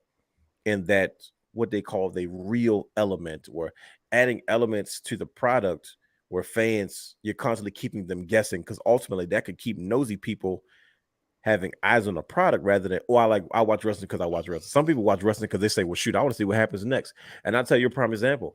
this is why that you have to study people's human behavior when it comes to that, because you ever flip a channel and you get caught watching a soap opera. I know Brian H does, but he's a, he loves, like, I hate watching a soap opera because once you get hooked, you're like, crap, I got to figure out what happened tomorrow. It's because it can reel you in enough, and you could be nosing it to say, man, I need to figure out what's going on with this chick and this dude, because I don't know nothing about this show, but I just watched something go down and now I'm being nosy. Bro. You know what I mean? Like next year will be 9 years. Wow. They got me. Okay. See, that's what I'm it actually a couple weeks. It was in January 2014. Brian H is celebrating his 9 years of watching soap opera again. It's because you can get hooked on that stuff, and if like I remember being at the doctor's office and they would play that during the daytime because there's auto, and I would be like, man, I know I'm not school tomorrow, but can somebody tape this because I need to figure out what's going on tomorrow. You admitted it. No, I'm telling you, that's when you said it. I knew exactly what you're saying because that happens every single time, especially on Fridays. That Friday cliffhanger, right? I mean, well, yeah, and that's exactly. And see, not knowing it, like I know that now, but at the time as a kid, I had no idea what that was or why it was that way. But you know, it's actually a television ploy. We saw a lot of that. MJF kind of redefined what the heck that was, because we're talking about his pipe bomb, but we're also talking about him eventually becoming AEW World Champion. Like my man Kevbone like to say, a nuke. He dropped. Listen to me. I didn't see it live, but as soon as it happened, my news source Twitter, it went ablaze. Bro, Justin Rich hit us the chat like MJF just went off. I remember watching him, and I've always said this about MJF. I said, man, he's a smaller guy, but I said he is special when it comes to delivering messages when he performs, because he can really pull you in. Like I don't know what this dude is fired up about, but he's got my attention. And he went out there and he let loose. Like he said some things. I mean, he was cussing, he was acting a fool. He told Tony Khan to F and fire him. He told him that he was the best in the world. Nobody back there could lace his boots. Why is he not getting paid? Maybe I need to be an ex-WWE guy so I can get more money. Like, if you're not gonna pay me, then fire me. Like, I was like, whoa. Everything people would think. We didn't know whether this was quote unquote worked, whether it was planned. We didn't find out about CM Punk's pipe bomb until almost, I don't know, maybe when that DVD came out, right? No, we found this out recently. When he was like, oh no, they knew. Because we were like, no, they probably say, yeah, go cut your promo, but they didn't know what he was going to say, because at the end of his promo, they cut his mic off. Right. And like I found out recently, he was like, oh no, we knew. I don't know if it was a Vince documentary or Triple H or somebody or Bruce Pritchard. They pretty much said, no, we knew. We told him to go out there and do it. Like, look, if he's going to be mad, we might as well make some money from it. And that's that wrestling business. But see, that's what Tony Khan tried to do, this MJF pipe bomb, because now people say, well, this was the plan all along. He never had issues. He was just using this but he did this, and he was written off TV for a while, and eventually he comes back. He earns his space, becomes a underwhelming AEW World Champion, which is the big deal for them, because we always felt like this is a move, not because it's MJF now, but it's a move that we felt like should have happened earlier. So you can establish your own homegrown superstars in your territory. So when they have matches with big names like the John Moxley, it actually means something. But man, where were you, Brother Hugh, when you heard about that freaking MJF pipe bomb? Because I immediately went to my computer and said, wait a minute, I got to see. And I'm going to tell you what I did, Brother Hugh. I had to check AEW's feed. I was looking for fan videos on their phones to see what was going on, see how legitimate this was. And I was, to this day, I still don't know, like, was he really letting loose or this was planned? But where were you when you heard about this famous or this infamous MJF pipe bomb? I was right here in this room, just moving around. Just, I like to have I like to have background noise. Yeah. So it's like I had the TV on, right? So it was like I was listening, but I wasn't listening. I heard it, but I didn't hear it. Sure. And then it was like, you effing fire me, this and that, whatever. And I'm like, whoa, what's going on? So then that's when I went back and did the highlights, looked at the highlights, looked at YouTube, just did my own research and whatnot. And then I hit the group text, and was like, bro, y'all hear this? I remember that. I was like, what you mean hear this? Hold on. Let me figure out what's going on. Is this real? Bro, is this real? Went off. Right. I think that's probably one of my favorite yeah. promos of all time. Like, Yeah. I give respect where respect is due. That was fire. Like, it Realness. was so. Oh, Yeah. No, go ahead. I wanted to ask you, when did MJF first come on your radar? Probably early AEW. Okay. Well, I'll say this: when they made the oppressor, the announcement, Mm-hmm. and he went to the podium and he kind of went up there, and I was like, "Who's this little guy with this Burberry scarf on?" That's And excuse me, and I remember like, okay, he caught my attention, and I began to kind of do research. Like I was not familiar with him until AEW. Gotcha. I knew who he was, but I wasn't familiar with his work because everybody was talking about MJF, and you hear names all the time. And it's like, okay, I hear you, but so when he showed up there, that was my first time getting familiar with him. Like me and Brother Hugh, worked with him at CZW. That's what I heard. He was a CZW. Yep. And which is like hard to believe. Cool hey, dude too. Stephen He's Michael cool in the dude. building. And the champ TCR cool in the dude. building. Yeah, we got a chance to, work with him. He was Maria Manick's manager, and he was kind of like that nasty heel, like telling this woman what to do. She ain't worth this, hold my room open. And then we seen him like win the Rage TV title at MCW. But I'm gonna tell you, even with all that, what made me realize he was different, Stone Cold Steve Austin's podcast. Okay. Listen to how and how he would just talk, and how he was like kind of like in his character. Like you could see like he was like really, as they say on Young Rock, living the gimmick. Living the gimmick. And that's what I always appreciated wrestlers like that. Yeah, now I know he was not successful at all, but Damian Sandow, when I seen him living the gimmick, locally, outside after the show, I said, okay, I like this guy. Now the bell rang, and he just couldn't connect. The bell always has to ring. Yeah, but like that was the thing that made me like, okay, now I'm kind of invested in MJF because I want to see what's going to happen. Even though, like you said, smaller guy, because at the end of the day, he does what he's supposed to do. He makes you want to punch him in the mouth. Big time. Old school heel. Mm-hmm. I think sometimes he goes a little bit far. Wait a minute, doesn't he have heat with Keeks? Yeah, I thought that was a work, but I don't know, man. I thought he went a little too far. He said about the daughter. I didn't get the whole thing. I was like, is she going to still like AEW after this? I don't know. Somebody's got to check on Keeks because I don't want to get. I don't want to handle that realness. I don't want her to get kicked off of Twitter again. Right, that's the thing. That's why I did like I'm not going to bait her in because I don't want her to start going off and then get kicked off Twitter and she go back in Twitter jail. She said she understands kayfabe, but she knows some people that don't understand kayfabe. I'm like, I mean, it is what it is, but that's the type of impact that he has. But apparently, it works because this eventually led to him becoming AEW World Champion. Mm-hmm. I've been underwhelmed with. I'm about to say, I wanted to go there. Go ahead. I mean, go ahead. You said underwhelmed, and I'm fan. I'm ready to hear why. Is it too soon to say that? That's what I'm wondering. No, it's just that it's not MJF's fault. It's AEW's fault. Mm-hmm. I'm old school when it comes to it. You gotta use established guys to establish champions. Like I think he should have an extended feud with Moxley. Moxley's supposed to make MJF. Like you gotta be at the point in your career where you can be like Terry Funk. I can make him. That's what a good world champion does. That's what a good leader does for a promotion. Ric Flair did it for years. You work with guys. Like it wasn't until we got to Shawn Michaels where we had like the superstar. Probably, his first title feud was with a former champion, Diesel. Well, that's the whole point, though. Like it did, but after a while, because Shawn was so difficult to work with, he had the superstar attitude where he wasn't working with everybody. So it's like it was tough to establish new world champions with somebody like that because, like we're not going to get there. And it's like you didn't see it a lot with Austin either, because he worked with kind of all established guys. He made one guy, honestly, which was The Rock, but that's not because of him. It's just because he was so big, there was nobody else to make. Taker was already Taker. Kane was already Kane. Triple H was coming, but Triple H was made by, Mankind and The Rock. Agree exactly what Dylan just said. It was the wrong first challenger. Yeah, so it's like, I'm like, dude, you gotta, let that's just my take on it, though. But, to your Moxley point, though, this is my issue. Mm-hmm. When I saw that he wasn't going to be working with Moxley, I was under the impression that Moxley was going home or going on that long-awaited vacation. Sure. I'm seeing him teaming up with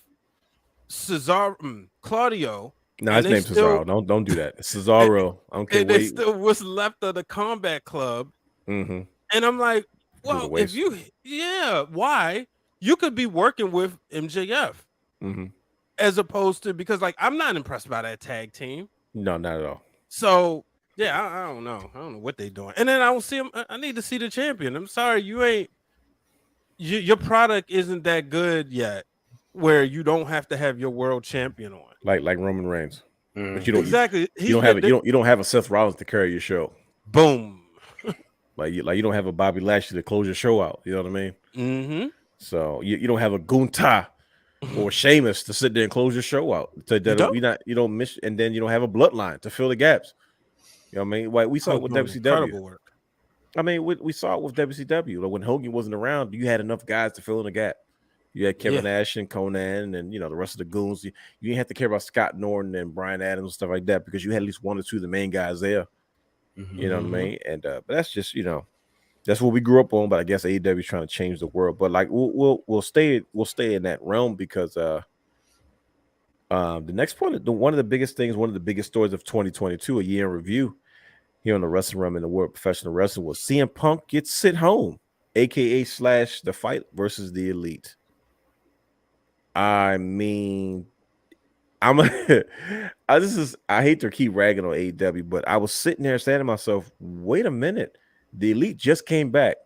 They just won trios titles. And New trios titles at that. Like brand new, like spanking new. And apparently, CM Punk has some issues. Mm-hmm. Yeah, excuse me. Sorry. I know you. Hey, come on now. Come on. He has some issues backstage. Idol. Crazy part is just these lights, bro. Like, these lights are making my eyes water. Oh. And I keep looking up, and every time I look, I'm like, hold on, excuse me. You're not ready for the bright lights, brother. I must not be. Neither was CM Punk because he got sent home. Listen, let's talk about this for a quick second because we got quite a bit to still wrap up, and we still got to sit there and talk about our year with the Wrestling Wrealm Now podcast, man. This is good stuff. But CM Punk was someone that had he came to AEW in 2021, correct? And he had one of the greatest moments in wrestling history. Mm-hmm. That moment of him returning to professional wrestling meant a lot to his fans, to the culture, to the business, to the community as a whole. But the honeymoon ended really, really, really early. Mm-hmm. And the crazy part is we knew this was going to happen because CM Punk has a bit of a reputation. And once he gets in the space where he feels like he's the man, CM Punk does things that rubs people the wrong way. And you're going to an established brand. And I told you, he was trained by WWE. I don't care what he did on the indies. Once you swim with those sharks, you can't help yourself. Business is business. And I think with that being said, that was always his priority. And that rubbed a lot of people the wrong way. I always felt like he got a raw deal in that situation with him and Hangman Page because I don't know what happened. I'm just a fan speculating. But, CM Punk was right. Like, one of the biggest issues that AEW has is that there's no established guidelines of history and like there's no structure backstage. There's no tradition backstage. And I guess it shouldn't be with the people that are there now, but it's like it's tough to establish a culture when the ones who started the culture in the first place were a bunch of kids. And I mean kids in terms of their experience in the wrestling industry, not necessarily their time in the biz because these guys have been wrestling for years, but just you're talking about a brand new company. There's in any company, there's always been established vets. So if anybody got out of line, if anybody, it was a secret space. You respected the business. And I feel like a lot of that stuff didn't happen in AEW. And I think that rubbed CM Punk the wrong way. Now, just not too long before that, man, he bragged and talked about how he was so happy to be back and CM Punk was a place to be and AEW was all this other stuff. I like seeing those videos where they show September one year, September the next year. And then all of a sudden you hear about this issue where I don't even remember the situation, how it went down. But all I know is the leak wanted all the smoke and they pulled up, they kicked the door down, the dog got slapped. I'm just saying all the rules and stuff. and then all of a sudden, I wish CM Punk gets sent home. Y'all gotta look at the old episodes for that one. Because we ain't trying to get popped.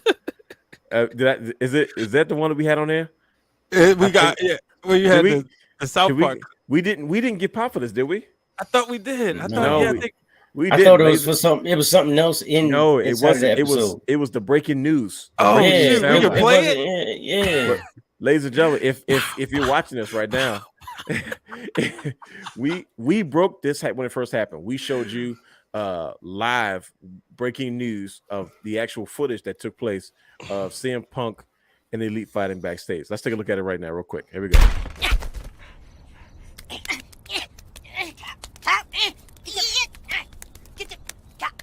Dude, that was in the bows. Dude, seriously, that was in the bows. No hitting in the bows. No hitting in the bows. That's exactly how I'm mad. I went on backstage. First of all, what were you guys thinking when you heard that CM Punk got in the fight backstage? Because I'm gonna tell you how I heard it. Of course, I told you my number one news source is Twitter, and it's not everything. And mind you, I feed into all the BS because I don't expect it to be true. I just want to hear what's being said. He said that somebody from the Elite kicked the door down to CM Punk's dressing room and put up on it like, bro, what's your problem? And all of a sudden, a lot of people got suspended. A lot of people got sent home, including CM Punk, who was the current world champion. First of all, he came back for that match to fight Jon Moxley to unify the AEW world titles after he had a foot injury. He had a foot injury. He won the title, broke his foot, relinquished the title, came back unhealthy, won the title, hurt his foot again, got into a fight backstage with the Elite, lost, and got suspended. I guess this is a mess, right? And the problem is, this is CM Punk's reputation. And honestly, I don't think it was 100% his fault. Then again, I don't know. I wasn't there. I don't know what to think. But I was like, man, if this wasn't a blunder, on top of all the other blunders, once again, I'm just ragging on AEW right now. If Keeks is watching, she's going to be pissed. She's probably not, but it's okay. That's why I'm saying that. Catch the replay. Adam Cole, concussion, out. Nobody even remembers him being there. Bobby Fish gets released. Oh, that's right. That's right. Okay, okay. What did he do? No. Who did he do? No, tell me what Adam Cole did when he first got there. Exactly. No. Nobody remembers he was even there in the first place. Freaking Colorado has neck surgery, and he's out indefinitely. I'm like, so there's no Undisputed Era. You had the Undisputed Elite. I remember that. That was good. That was because first of all, the Elite does no wrong. They had the Undisputed Elite, the plan on Undisputed Era. Adam Cole turns on the Bucks. Adam Page comes back, snoozer. But he turned on the Bucks. He did. Yeah, remember Adam Cole turned on the Bucks, and that's when Adam Page came back, and they was like, "Nah, I'm gonna help you guys out for the time being, whatever the case may be." So like Christian got hurt after having feuds with Jurassic Park. Like there's all these momentum. CM Punk comes back to AEW, supposed to, whatever the case may be. There's all these things that was supposed to help push the momentum. Jeff Hardy comes there for a cup of coffee and gets arrested a week later. After he just got kicked out of WWE. Bro, he just he got released. For I whatever started reason. something, y'all. What's that? Jeff Hardy was there for 2 weeks. They canceled his action figure, so I know he in bad shape. He was supposed to be like they canceled him and Matt Hardy had action figures coming out, and they canceled both those bad boys. I said that ain't a good sign. If I stream, because we kept mentioning Vince McMahon kept getting disrupted, and we just some podcasters. We think he's capable of doing with AEW. Letting them stay just above water, just to be there, but not he is doing what a vampire would do. Like I'm gonna drain you of your blood, but I'm not gonna kill you because I need you to regenerate more blood so I can take some more later, so I can get rid of that too, so I can have some later. Like that's really what's going on. But it's like Jeff Hardy was there for 2 cents. He was there for $1.25. He does a few crazy spots. They have a match outside with a PP does a swanton off the thing. And I'm like, Jeff Hardy, this isn't good for you, bro, because every time you do these crazy spots, you go right back to that bottle. And I know he has his own demons that he's struggling with, because that stuff is truly demonic. You know what I mean? With any type of addiction, and I feel for Jeff Hardy. And it's like fans, then he does that insane spot with Darby Allin. I haven't seen him in who knows how long. Darby Allin, he does that off the ladder onto a bunch of chairs. Like, Jeff Hardy, you're almost 42, 43 years old, man.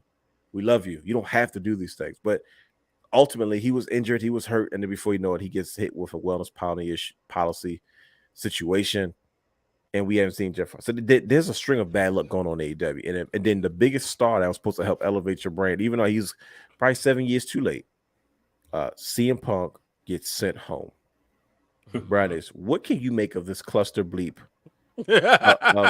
of a year that AEW's having, but specifically to CM Punk, because he was supposed to be the golden child. He was supposed to want to bring balance to the force. These are all Star Wars references if you don't know what I'm referring to. Clearly, I don't. That's why I said it, because I figured maybe, as everybody's not clear on these things. You feel me, brother Hugh? Mhm. And but I want to make that clear. But like we all three of us, we saw that whole era take off. We saw CM Punk turn into CM Punk. Like, and we lived it. We saw it. We were there for literally the intro of the body and the conclusion. We saw it all. Right? Like, we were there for the whole essay of CM Punk. It's funny every time you say something. I'm just saying it. So we saw him become who he becomes, and then he had this moment where he comes back to AEW, and it was very powerful. It was very real. I'm so happy he had that moment. It was very heartfelt, and I'm glad that AEW was there to do that for him. Ice cream bars and everything. And now we're seeing this disaster. Brian, what can you make of all this stuff? Seeing this dismal 2022 for CM Punk and AEW. Well, I think the problem is, he talked about how he loved how they kept, things with Brody Lee, as it's the 2-year anniversary of his passing, how they kept it a secret. And it felt like he was going, felt like WWE was going to send him down the same rabbit hole. But I think you hit it right on the head. Mm-hmm. A lot of it was he's a WWE guy. He's got those WWE way of doing things, and swimming with the sharks, because he was there for so long. Like, I don't know the numbers off the top of my head, but I can say I'll be confident saying that the more impactful moments for him was his time in WWE as far as his influence, right? I don't know if he was there longer than he was on the indies, but his influence, like, you can be somewhere for a couple of years, but then somewhere else 5 years, somewhere else 2 years, but those 2 years can be more impactful, right? Sure. So I feel like he was there. So no matter what, some of just the way you go about respecting the business. The Young Bucks literally wrote a book called Killing the Business. Yeah. So I just look at it, man, like, at the end of the day, yeah, he was the dollar and cents, but the return on the investment wasn't good. Whew, man, you just preached the sermon right there, brother. Ouch. Yeah, he broke down. That is vicious, brother Hugh. I'm trying to ask the right question, right? Did you? Because I'm asking Brother Hugh for a reason. Because Brian H Brian H just closed the argument. He closed the conversation because I think that statement you just made, it reminds me of what Bischoff. No, not necessarily Bischoff, but what Moxley said. He's like, man, you writing checks your body can't cash. Oh yeah, that's like, it. God, like y'all hitting below the waist, man. But Brother Hugh. Realistically, what were your expectations of CM Punk when he first came into AEW? Because it's not like he was in a spring chicken. He was fresh off of working WWE backstage. It's not like he was in the best shape. He was smaller than he's ever been, that we remember him. And he looked like a shell. He was wearing pants. What's that about? Like, at least at one point, Cesaro's wearing pants now, because at one point when he was Claudio, he wore pants. Okay, I get that. Like, CM Punk started wearing pants. And although he had moments I enjoyed, in my opinion, he never got back to that space. But like I said, I'm glad we got CM Punk actually figure out of it. I have 2 of them just in case, because they, it don't look like we're getting any more. But what were your expectations realistically of CM Punk really in AEW? Did you really think, and I know Brother Hugh's going to say, because you talking about somebody brutally honest. I thought I was brutally honest. Brother Hugh just flatlines a lot of people. But it's it's coming. But go ahead. I know it is. So I'm trying to get the proper bill, so when people hear what you have to say, they know exactly where you're coming from. What were your expectations of CM Punk? And did you really think he was going to make enough of an impact to help take AEW to the next level? Honestly, I ain't care. I knew it. I'm telling you, I felt it. That's why I was trying to lay it up. Like, let me just put it on the glass, and Brother Hugh comes, and he just puts it on. He just blocks the shot on the glass. He's not even letting it even get to the top. He just said, "Goo." Nah, man, like I that's me realistically. I just didn't care. But if you're looking at it from a wrestling fan's perspective, I thought he could have came in and made some changes. Like what? He could have made an impact with the AEW. You know what I'm saying? Take some of them younger guys up under his wing. But with us knowing the old CM Punk, There you go. it was just like, that's not going to happen because you're going to get a taste of that big time. You heard the pop. Everybody was wilding about it. News stations, whatever. Once he came back and he felt that, you knew it was over with.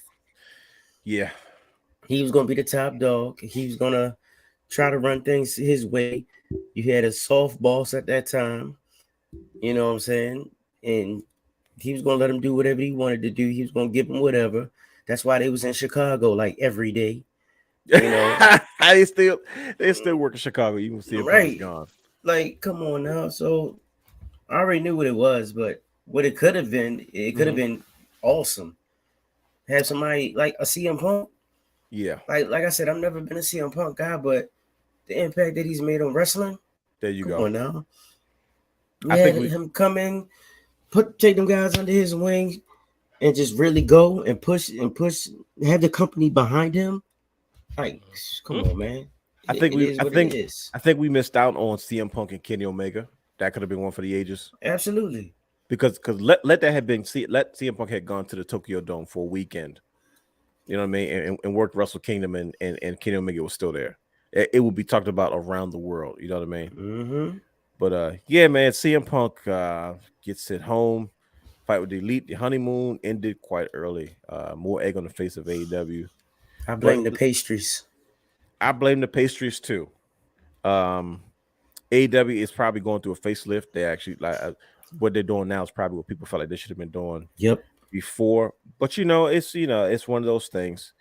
And only time will tell what happens next. But let's go back across the street to the WWE because we have a very little controversial. Listen, brothers, I think we're halfway through this. Like we're almost there.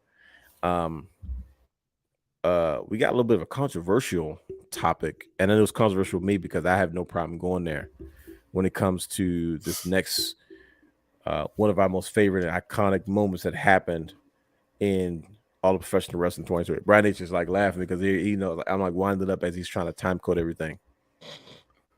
Sasha Banks and Naomi walk out of WWE. Mm-hmm. Does anybody care at this point?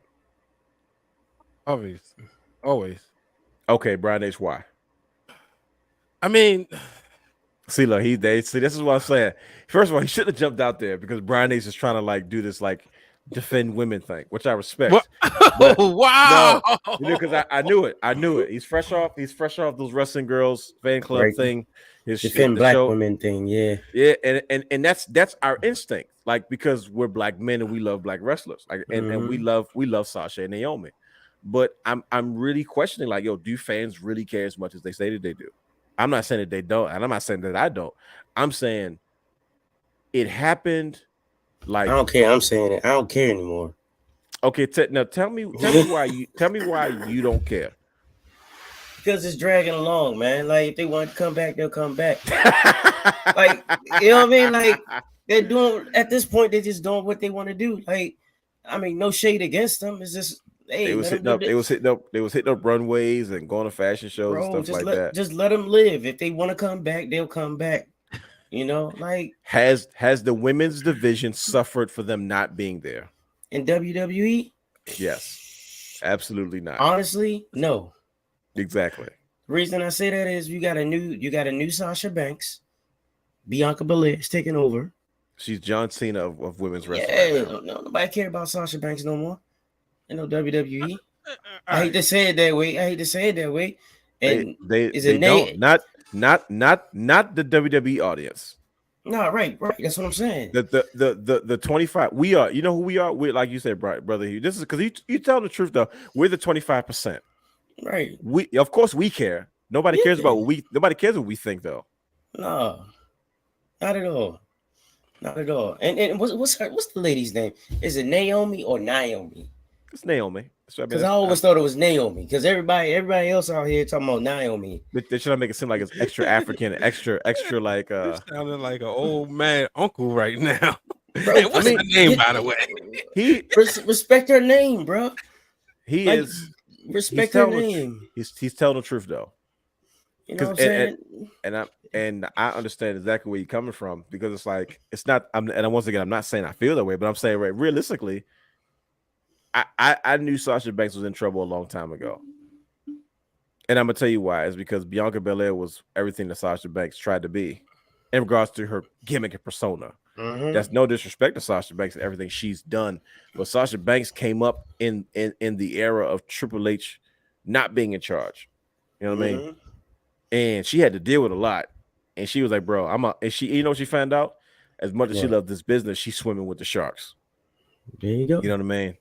And she was like, nah, I know my value, I know my worth. That's why she left out the first time.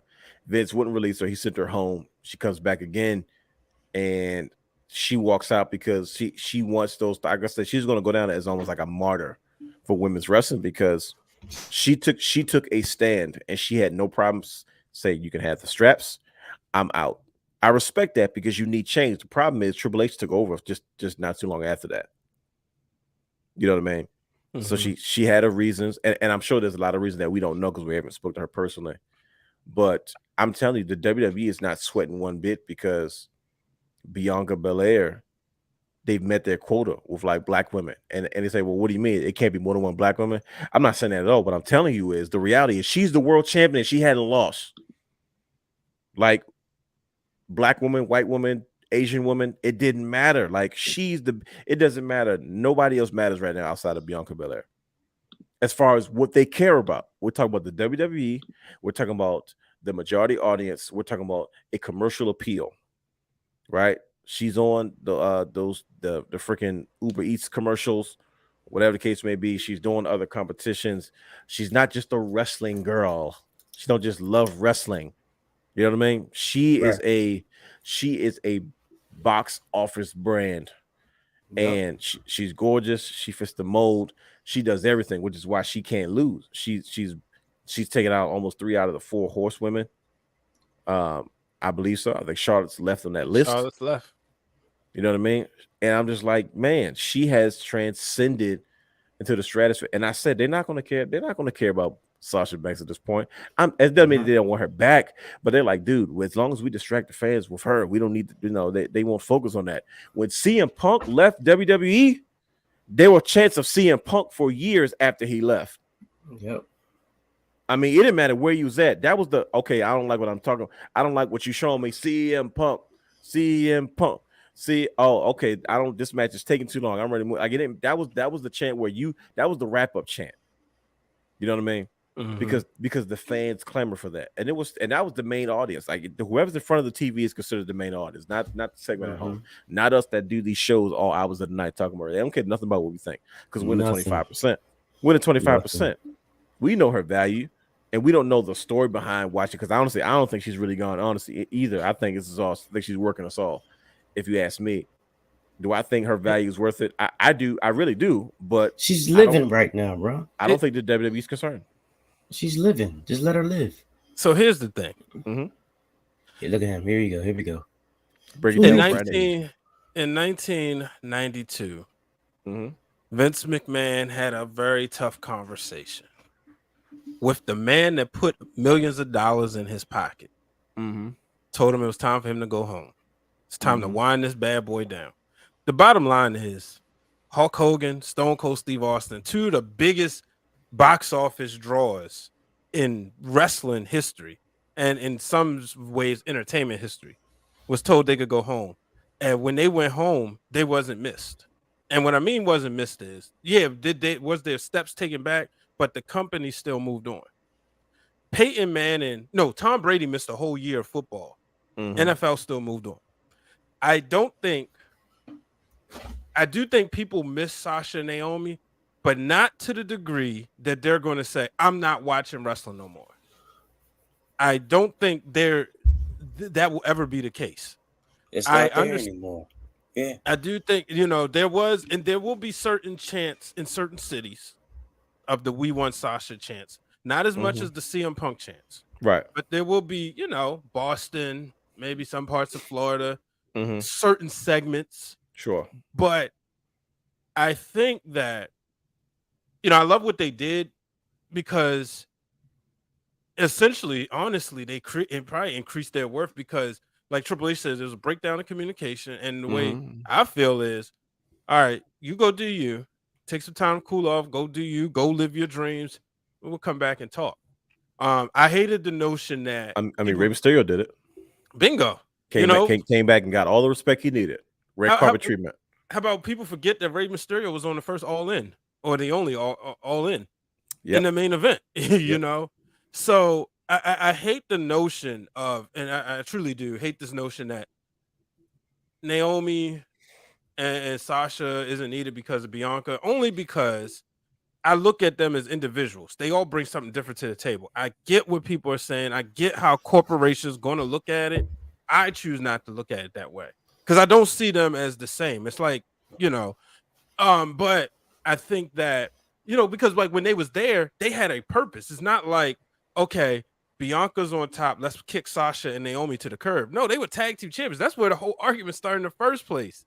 Because I get what maybe WWE wanted the help to use Naomi and Sasha's star power to add some wins to Bianca's title reign, whatever, right? Yep.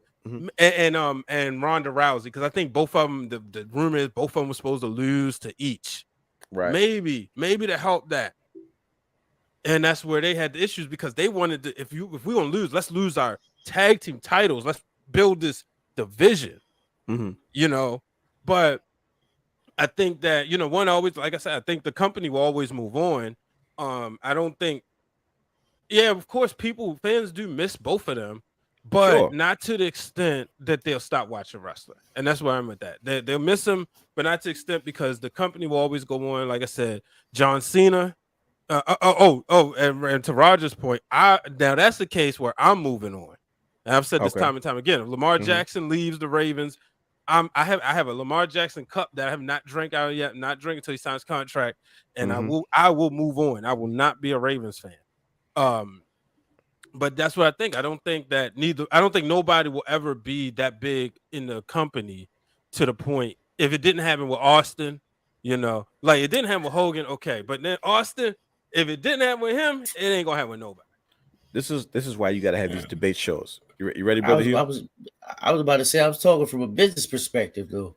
But the crazy think about it, it's not a rush it's not a rush for the WWE to go out and be like, look, I have to go sign her. Especially for all the money, especially for like all the money that she claims she wants. Yeah, all the money she says she wants. These are some of the rumors that you're hearing, like, they need this person, they need that person. Like, yes, they're a great addition. Sure, you know what I'm saying? They'll fit into their spot. You know what I'm saying? I'm not saying like I don't want them there, but let's be honest, from a business perspective, they're not drawing. Why is WWE going to rush? Yeah, why are they going to be in a rush when you just got Becky Lynch back, the man Becky Lynch? There you go. Like that. First of all, that she sells like tickets, ratings, and T-shirts. I don't think we saw that with Sasha and Naomi. Tickets, ratings, and T-shirt. We're talking the machine money, not what we think and what we like and all that other kind of stuff. Like there's a place for that type of stuff. So that's why they're not tripping. If Sasha says she want to go to Japan and wrestle. All right, go ahead. Go get that money. Do your thing. You know what I'm saying? Even if she shows up in AEW, all right, what you got to do? It's not gonna make a difference. It's not gonna save AEW. If Daniel Bryan fresh off of WrestleMania doesn't help AEW move the needle, or freaking Paige, one of the most storied professional wrestlers of all time, doesn't make a difference in their women's division. And I'm gonna tell you this: those are that division. It's only one person I believe could save AEW. It's got to be it's Randy Orton, Randall Keith Orton. Yeah, like it's because it's only one person that saved WCW, which was Hogan, and then he brought over Savage, and then eventually that wore out, and then he brought in Nash and Hall that really weren't like on the same level with. But here's the issue with your argument, Brian H. I'm about to raise you one. You could take this back to your to your clicks and stuff like that. Here's the argument, and this is what I pose to anybody that wants to challenge me on it. I like to debate. You ready, brother Hugh? Yeah, what's up? Here's my argument why I raise you one for what you said. You compared Sasha Banks and Naomi to 1992. He had a dramatic moment and he said, let's wrap this up. He said the same thing to Austin. Yeah, he said that to Austin and Hogan when they were past their prime, not when they were in their prime. Mm-hmm. It's because when you're making that type of money in your prime, it don't matter what you want. Whatever you want, you're gonna get it. Yeah. It's because you're an entity to this group. It didn't matter what Austin wanted. I promise you, he was gonna get it. He wasn't holding him hostage. It's because Austin was getting older, and they were ready to move on to younger talent. Sasha Banks and Naomi are in their prime, and they're not being valued as assets to the point where a certain amount of money is put on the table and say, no, we need you to sign. We need you to sign right now. Like we're in our last hour. Bret Hart spent years in the WWF before Vince goes, let's wrap this up. I see you in the WCW, because he was like, well, they don't know what to do with Bret Hart anyway, because Bret Hart is one of my creations. He can wrestle and be all those things, but it'll never be the same. They can't present him the way that I presented it. Yeah, but that wasn't in Bret Hart's prime. Bret Hart was in the twilight of his career. Like, he was in his prime, but he was, and even then he was worth a large amount that Vince was going to pay him $1 million or $3 million over 20 years, whatever the case the number was supposed to be. Sasha Banks and Naomi that's what I was saying. Yeah, they're in their prime. So what does that say about how they feel about them business wise? So either one or two things you're gonna pour. You're gonna cry racism, you're gonna cry sexism, or you're gonna cry that WWE just doesn't know better. Right. But like Brother Hugh said, if they really were what they said what they were, do you really think WWE would say, bro, we can't afford for you not to be here? Nah, bro, they will have him back. I'm just saying. From my understanding, they've been in talks, right? Here and there, off and on, whatnot. You know what I'm saying? I don't know. So it's like, look, from my understanding, sure. I'm just going off of what I'm hearing. The grapevine. 1 minute, they're in talks. Next minute, they negotiate their releases, and it's like, well, So I understand. Like, if you want to throw the money out there on the table, throw the money out there on the table. But at the same time, you got to remember, it's Triple H and not Vince McMahon. There you go. Running things. Yep. You know what I'm saying? And if that atmosphere has changed backstage, and if that atmosphere has changed for these wrestlers or these entertainers that are coming in or going out or whatever that's working for the WWE, Triple H is going to give you that time to decide on what's best for you. You see what I'm saying? Yeah, because Vince McMahon did the same thing, though.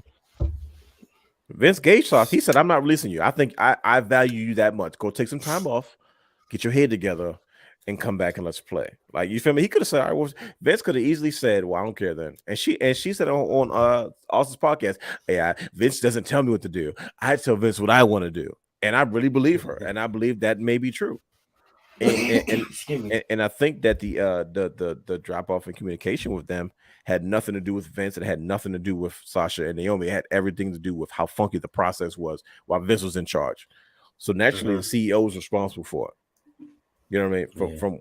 From what I hear, like you said, Brother Hugh, I don't know if this is true or not, but they had an issue with something, and Vince said, all right, we'll have so and so, and them change it, and then it just never got changed. And I mean, anybody's going to feel betrayed if that happens. You go to the top boss and he says, okay, we're supposed to change it, and then they don't. You know what I mean? I could understand that as well. But at the end of the day, I'm saying, like, oh, okay, well, if it make dollars, if it doesn't make dollars, then it doesn't make sense. For some reason, I don't know why. This could all just be one big joke, because what if Sasha Banks shows up at freaking Royal Rumble? The first time she left, there was all these rumors that everybody was saying stuff, and none of it was true. You know what I mean? And she came back, and she even had a whole documentary. Was like, this is what they literally put up all the tweets of the stuff that people were saying that just wasn't true. You know what I mean? But she's also one of those people that protects the business. You know, she's also one of those people that likes to make a splash because she's a true time-honored wrestling fan. What I'm saying is, there's a reason, for whatever reason, if they're not paying her what she feels like she should be paid, why they're not paying her that money. At the end of the day, it don't matter, because the WWE and New Japan, they're all working together. Surprise, y'all.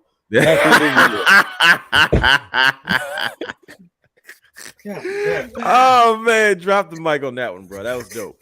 That's perfect. We'll leave it alone on that one. That was a great way to end it. That was my point, was what I was trying to make. Wasn't that they was Austin or Hogan.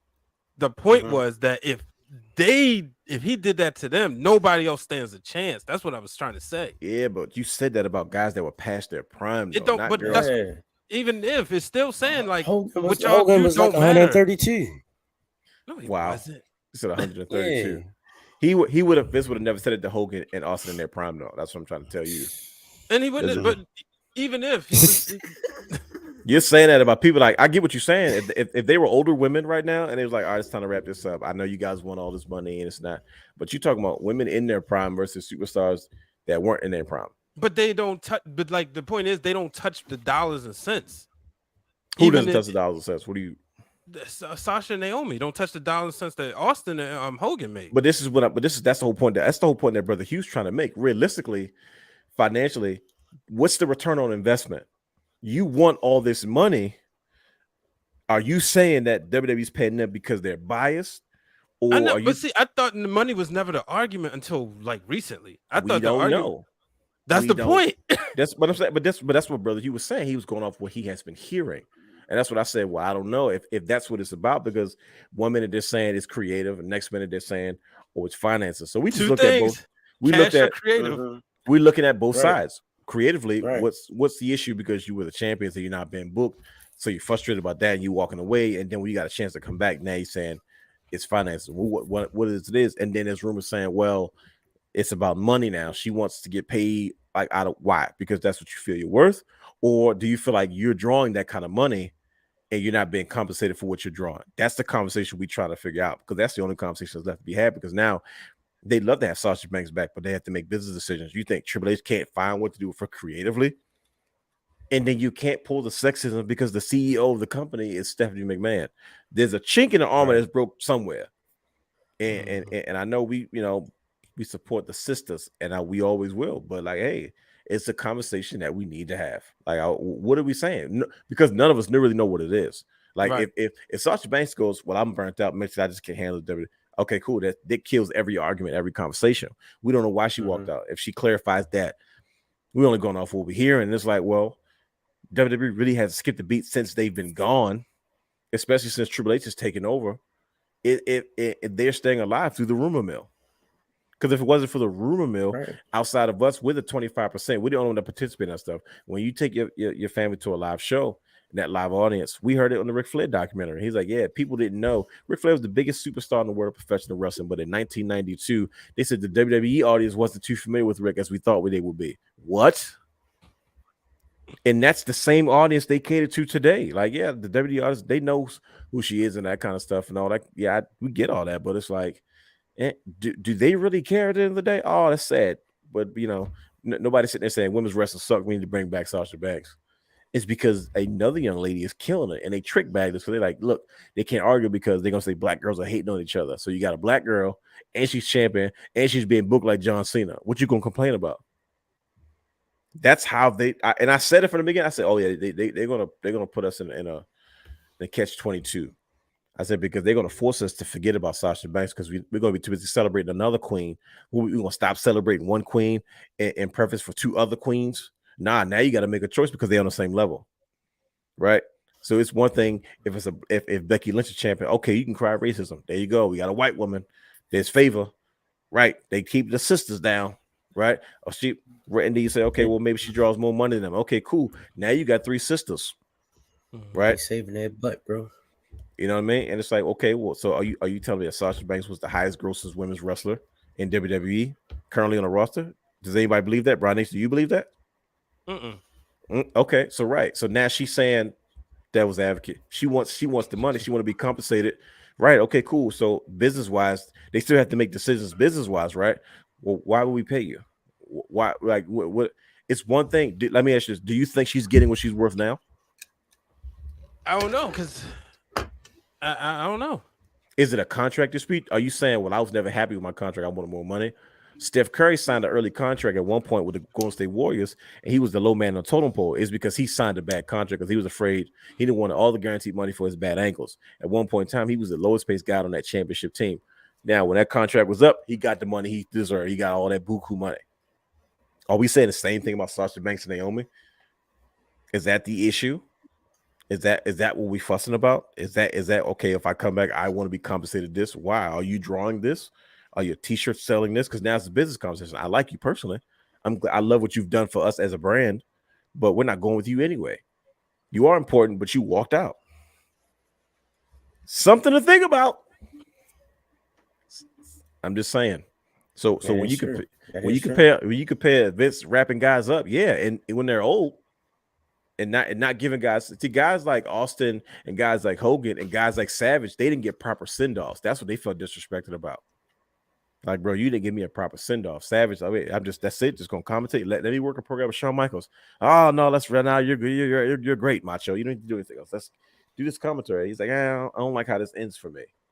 Goes to WCW, has another run. You can't tell how old Macho Man is in WCW because of the way the product is presented. Same thing with Hogan. They got second runs as grandpas.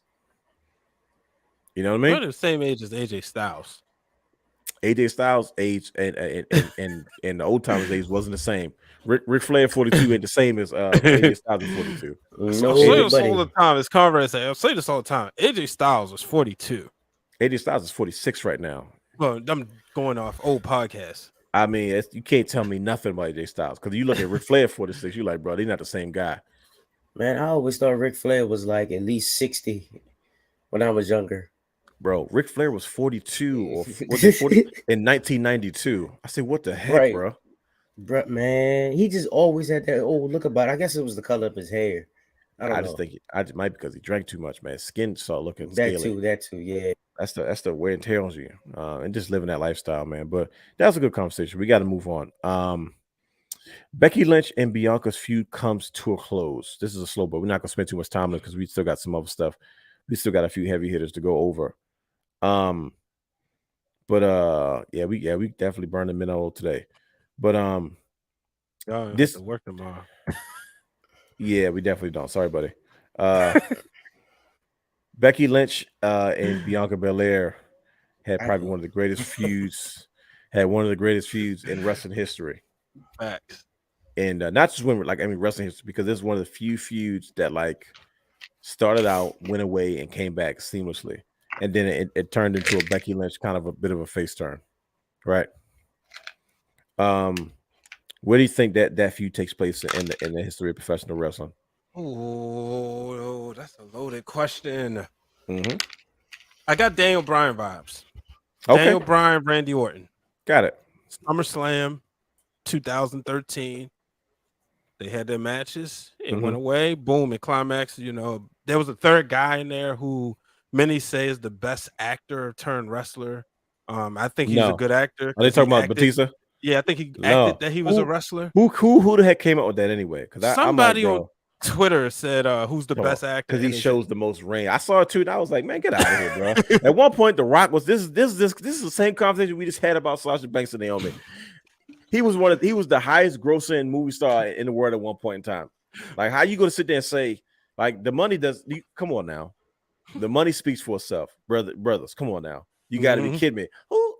And people were really agreeing, like, yeah, I agree. It goes Batista, John Cena, Rock. I'm like, y'all got Rock at number 3. Keep getting booked, right? I'm not trying to hear none of that. Like, the money, The Rock. I'm saying The Rock is the best because if he keeps getting booked and kept him from wrestling, his money books him for everything. Like, how you going to sit there and say that at one point he was the highest grossing actor? He's not a classically trained actor. He came from dirty professional wrestler. At one point, he rose to become the highest grossing actor in Hollywood. And you mean to tell me you're gonna say, oh, Batista, he has way more range than The Rock because of the type of movies they does. I'm not trying to hate it. I don't care what he does, blockbusters, dramatic.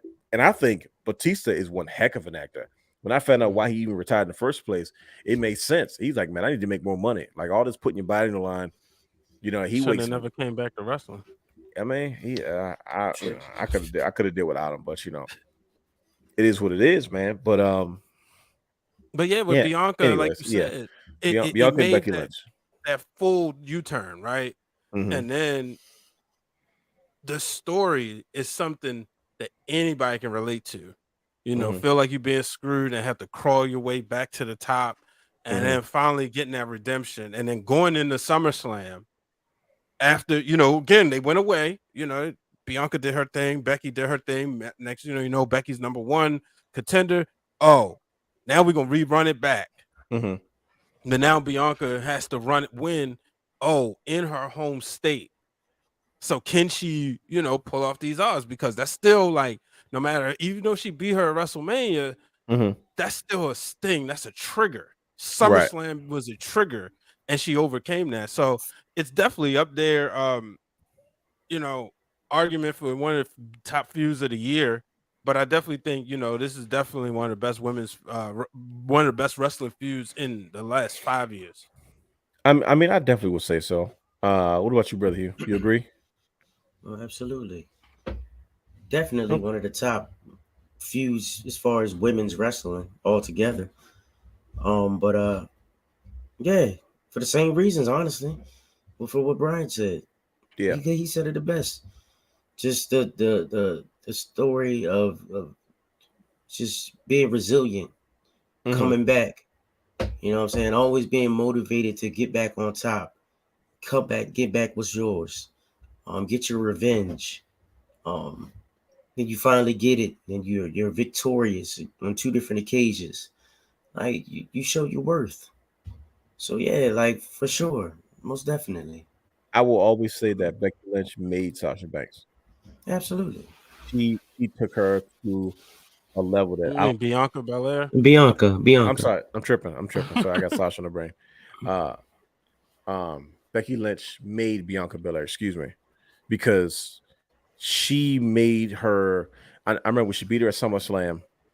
It made everybody so sympathetic to her, and Mhm. the way she found her way back to that whole situation. I think Becky Lynch. I think the world of her completely, and I think the world of Bianca Belair. And I don't want to say she was getting stale, but this is what AEW struggles with. You need those established dance partners to help create new stars.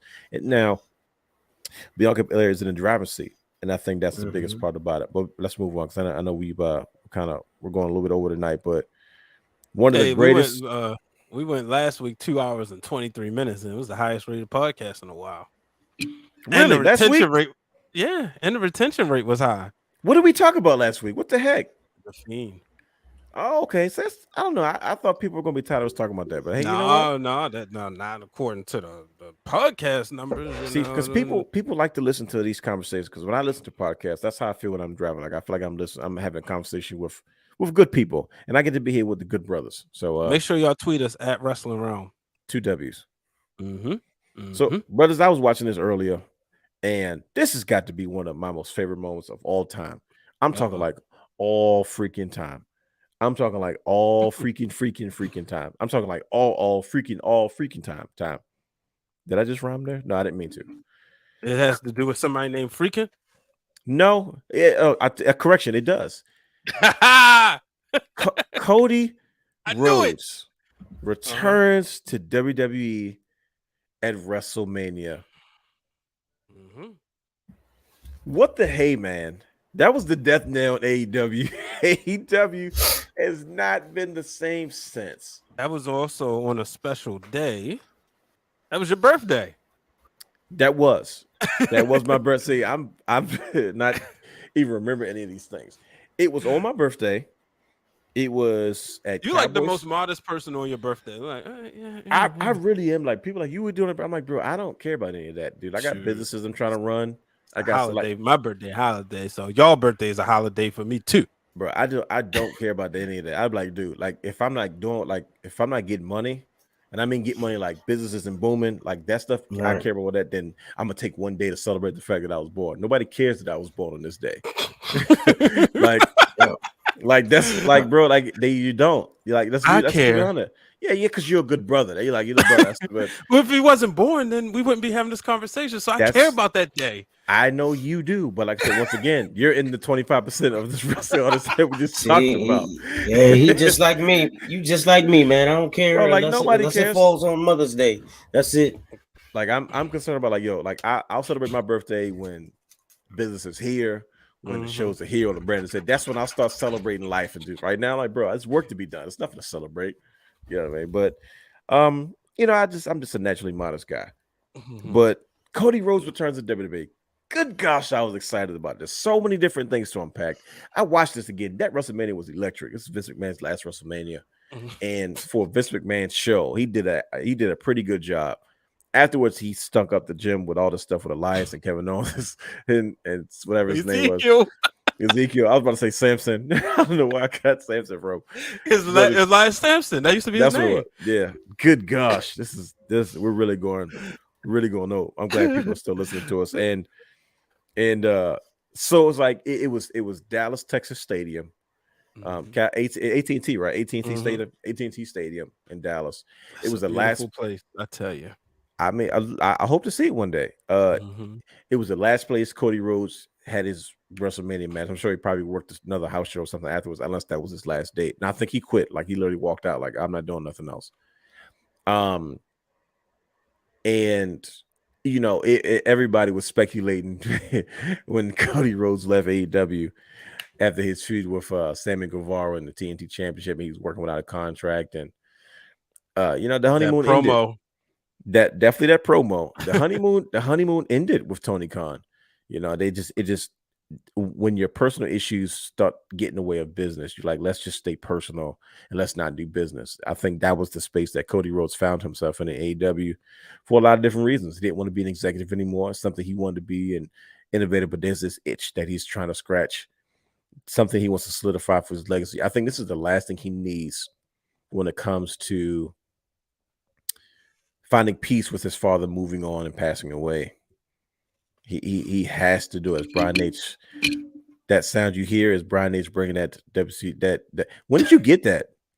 This, Yeah, what the heck? How long have you had that, bro? I had it. I think at the end of 2021.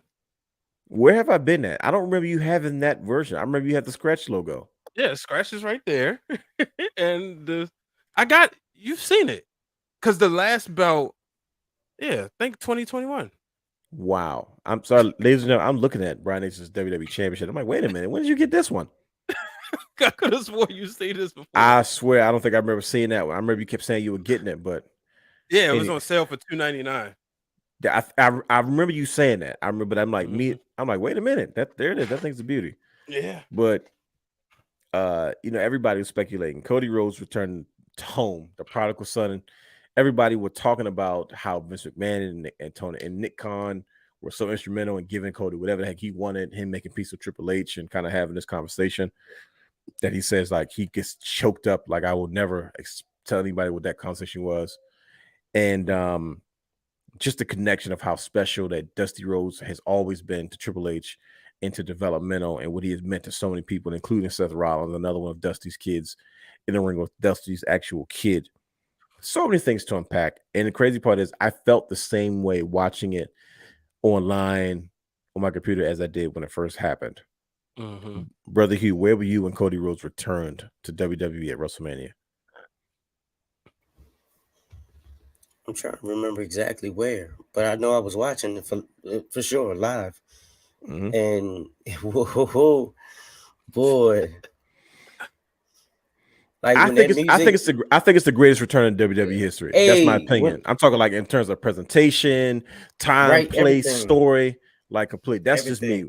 Just me, The only thing I was hoping for, like for myself, I just wish I was there behind the scenes somehow, somewhere, like I was a fly on the wall and I could just be like, look, like on the bus with Cody. And then as they hit him and he came in through the back door and just ran up the steps and did what he did, I was just like, I just wonder how he felt. I can only imagine, bro. Coming up, man, like that feeling must have been crazy. He goes from being booed in AEW because AEW fans didn't like Cody. They were turning on Cody. Remember that? Like he was getting half and half. He was getting half booed, half cheered, right? Yep. To go into the biggest platform in the history of professional wrestling, having the entrance, having the logos, he really did a lot. Like he became like he spent so many years with his father in WCW. He's seen everything. Mm-hmm. He negotiated his trademarks. They were ready by WrestleMania. He negotiated his music. They were ready by WrestleMania.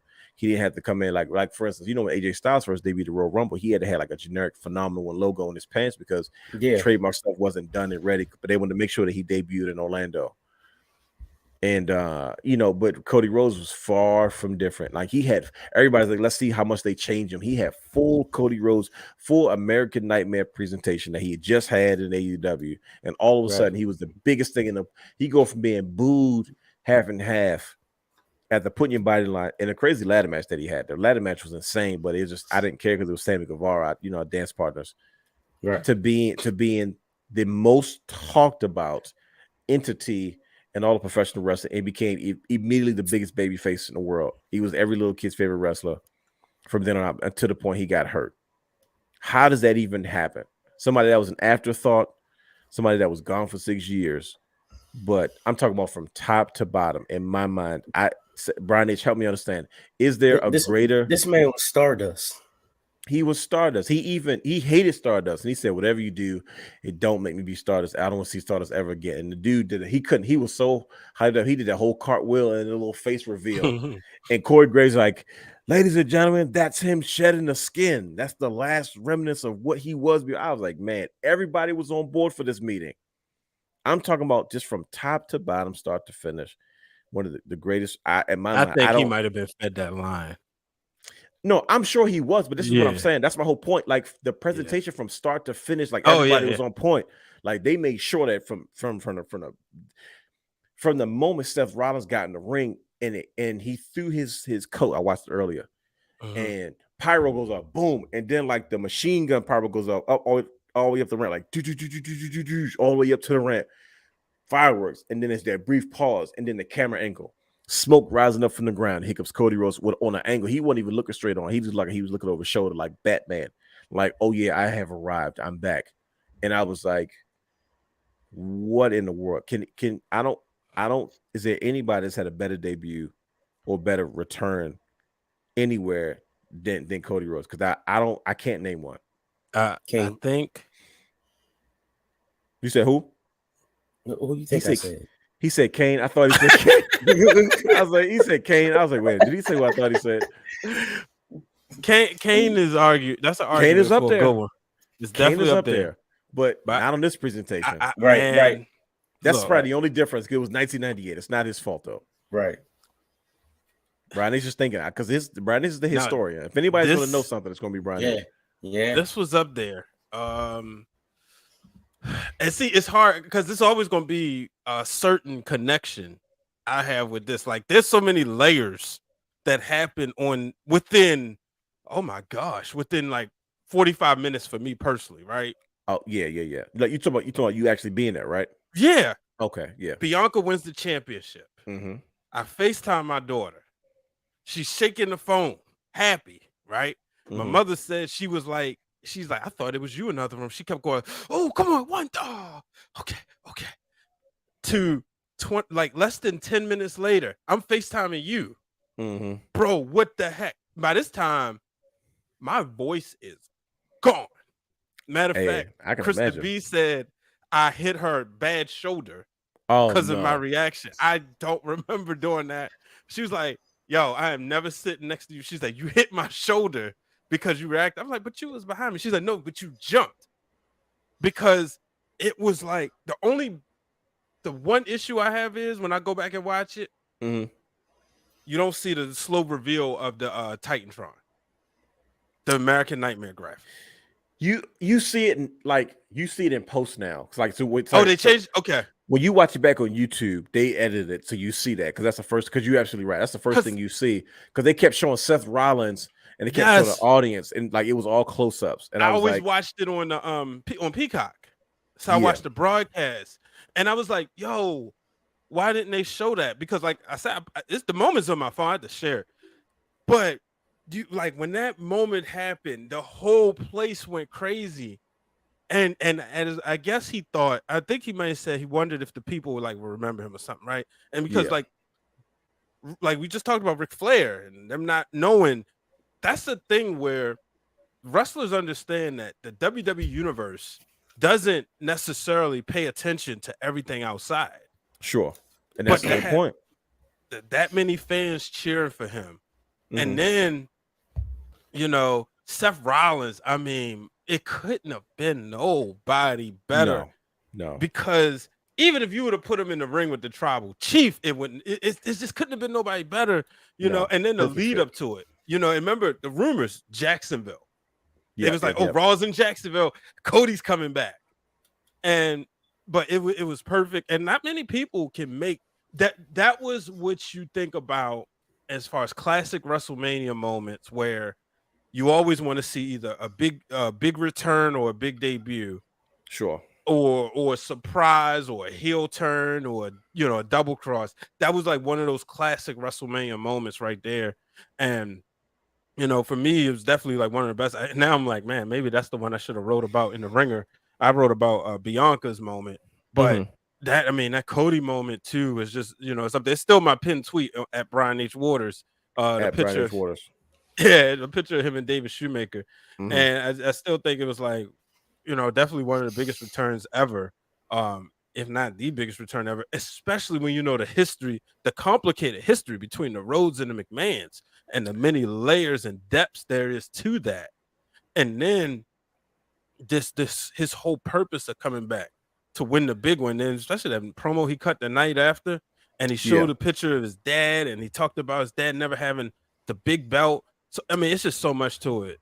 Yeah, such an emotional pull, man. Cody Rhodes did an excellent job. WWE just, like I say, it not to be insulting, but we can do it now. It's like, man, one of the best things Vince McMahon ever did. I think he stepped outside of himself a lot. You know what I mean? Allowing him to be exactly who he was, the American Nightmare, logos, trademarks, all that kind And of that's what he stuff. said. That's what he's buying. Because, like you said, he didn't want to. He said, "No, we're buying the American Nightmare. This is what we're investing in." But at the end of the day, that's what you're supposed to do. You're supposed to, if somebody doesn't think you're worth what you go out there and you make them change their mind. That's what TRDA is about. Like you talk about take respect to fight adversity. Cody Rhodes is a guy that had to ask for these things, and then now they're paying to do what you want to do. Drew McIntyre's another one. You know what I mean? Like, hey, well, yeah, maybe you should do this, maybe do that. Now, like, no, we're paying for you to do the thing that you want to do. And that's the most important thing. And when it comes to paying people and doing things that you want to do, there's no other superstar in the history of professional wrestling that has done things the way this next guy does for this next moment. One of the biggest moments in 2022 has always done.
What a night. Oh my gosh, man.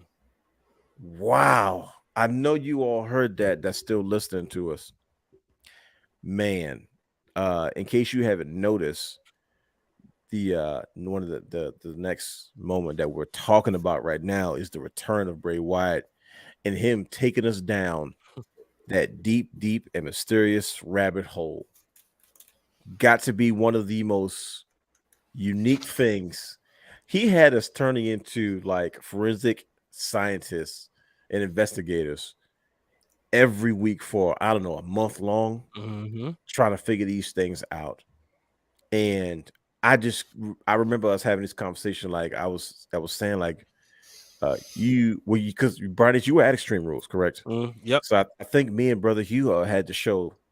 I don't know if we did a show before or after, whatever the case may be, but I remember talking to Brother. He had this conversation like this dude, he's got us because we keep saying, man, I'm not going down this rabbit hole. And he kept us going further, man. He had us checking QR codes. He had us watching the show from top to bottom. We're looking for clues everywhere. And I was like, man, I never thought I would be this invested or get caught up in wrestling. Because this is like, wrestling is supposed to be a show. You're supposed to turn on the TV. Your favorite superstars are supposed to come out. They're supposed to perform in front of you, and they're supposed to go home, right? But yet we've been privy to such talent that has such a crazy approach to how they want to present what they do best. And Bray Wyatt is that person. Bray Wyatt is a beloved wrestler that people have been clamoring for a long time. we all know that he's always had a lot of creative issues with WWE, most specifically with Mr. McMahon and his writers, because he has always felt like his character has been one-dimensional. But the fact that Stephanie McMahon is really being in charge, they understand the need to invest in characters like Bray Wyatt, because Stephanie McMahon said, no, we hired one of the most famous writers from the horror genre to help us put these things together for some of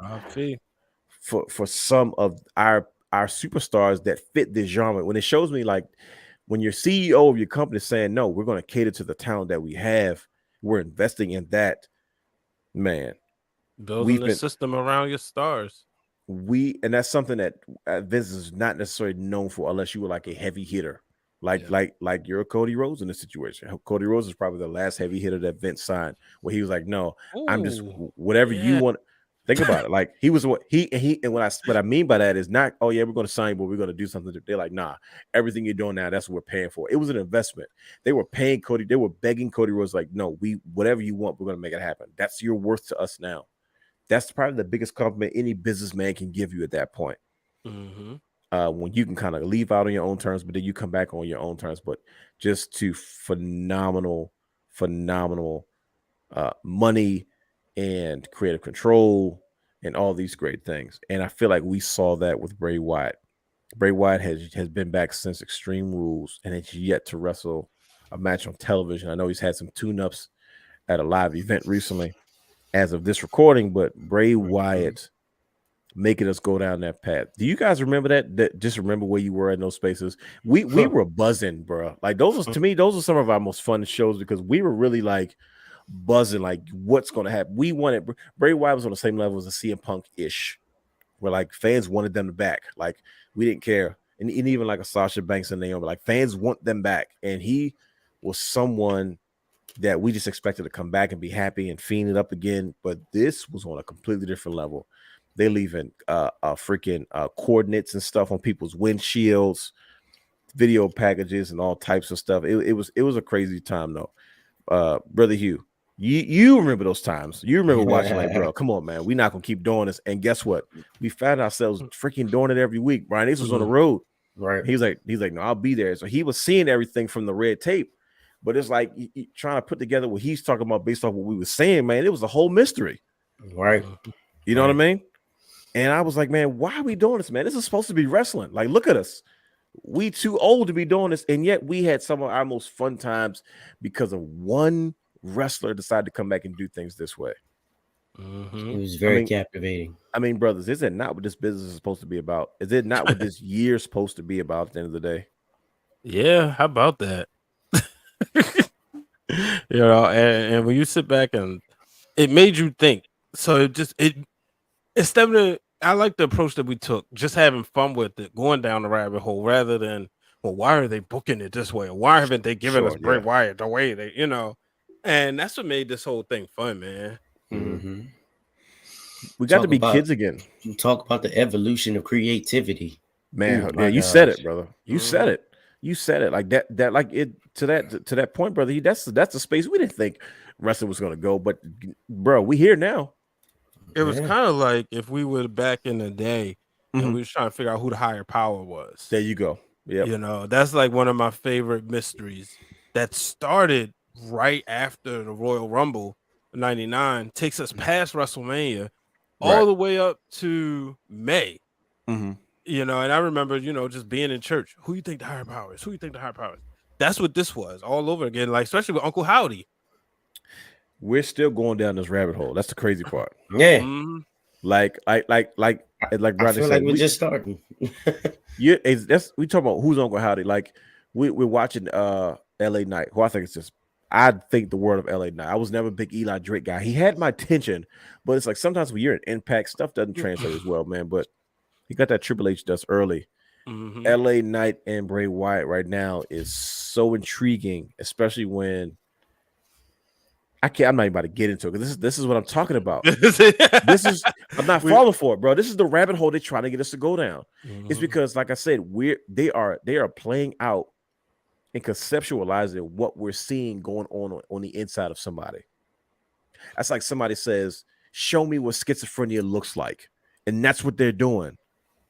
You know what I mean? Yo, Like- that's true, but wow. That's it's what would you call it, brother? You that's the evolution of creativity, It Yo, is. cap it right there. Wow. bro.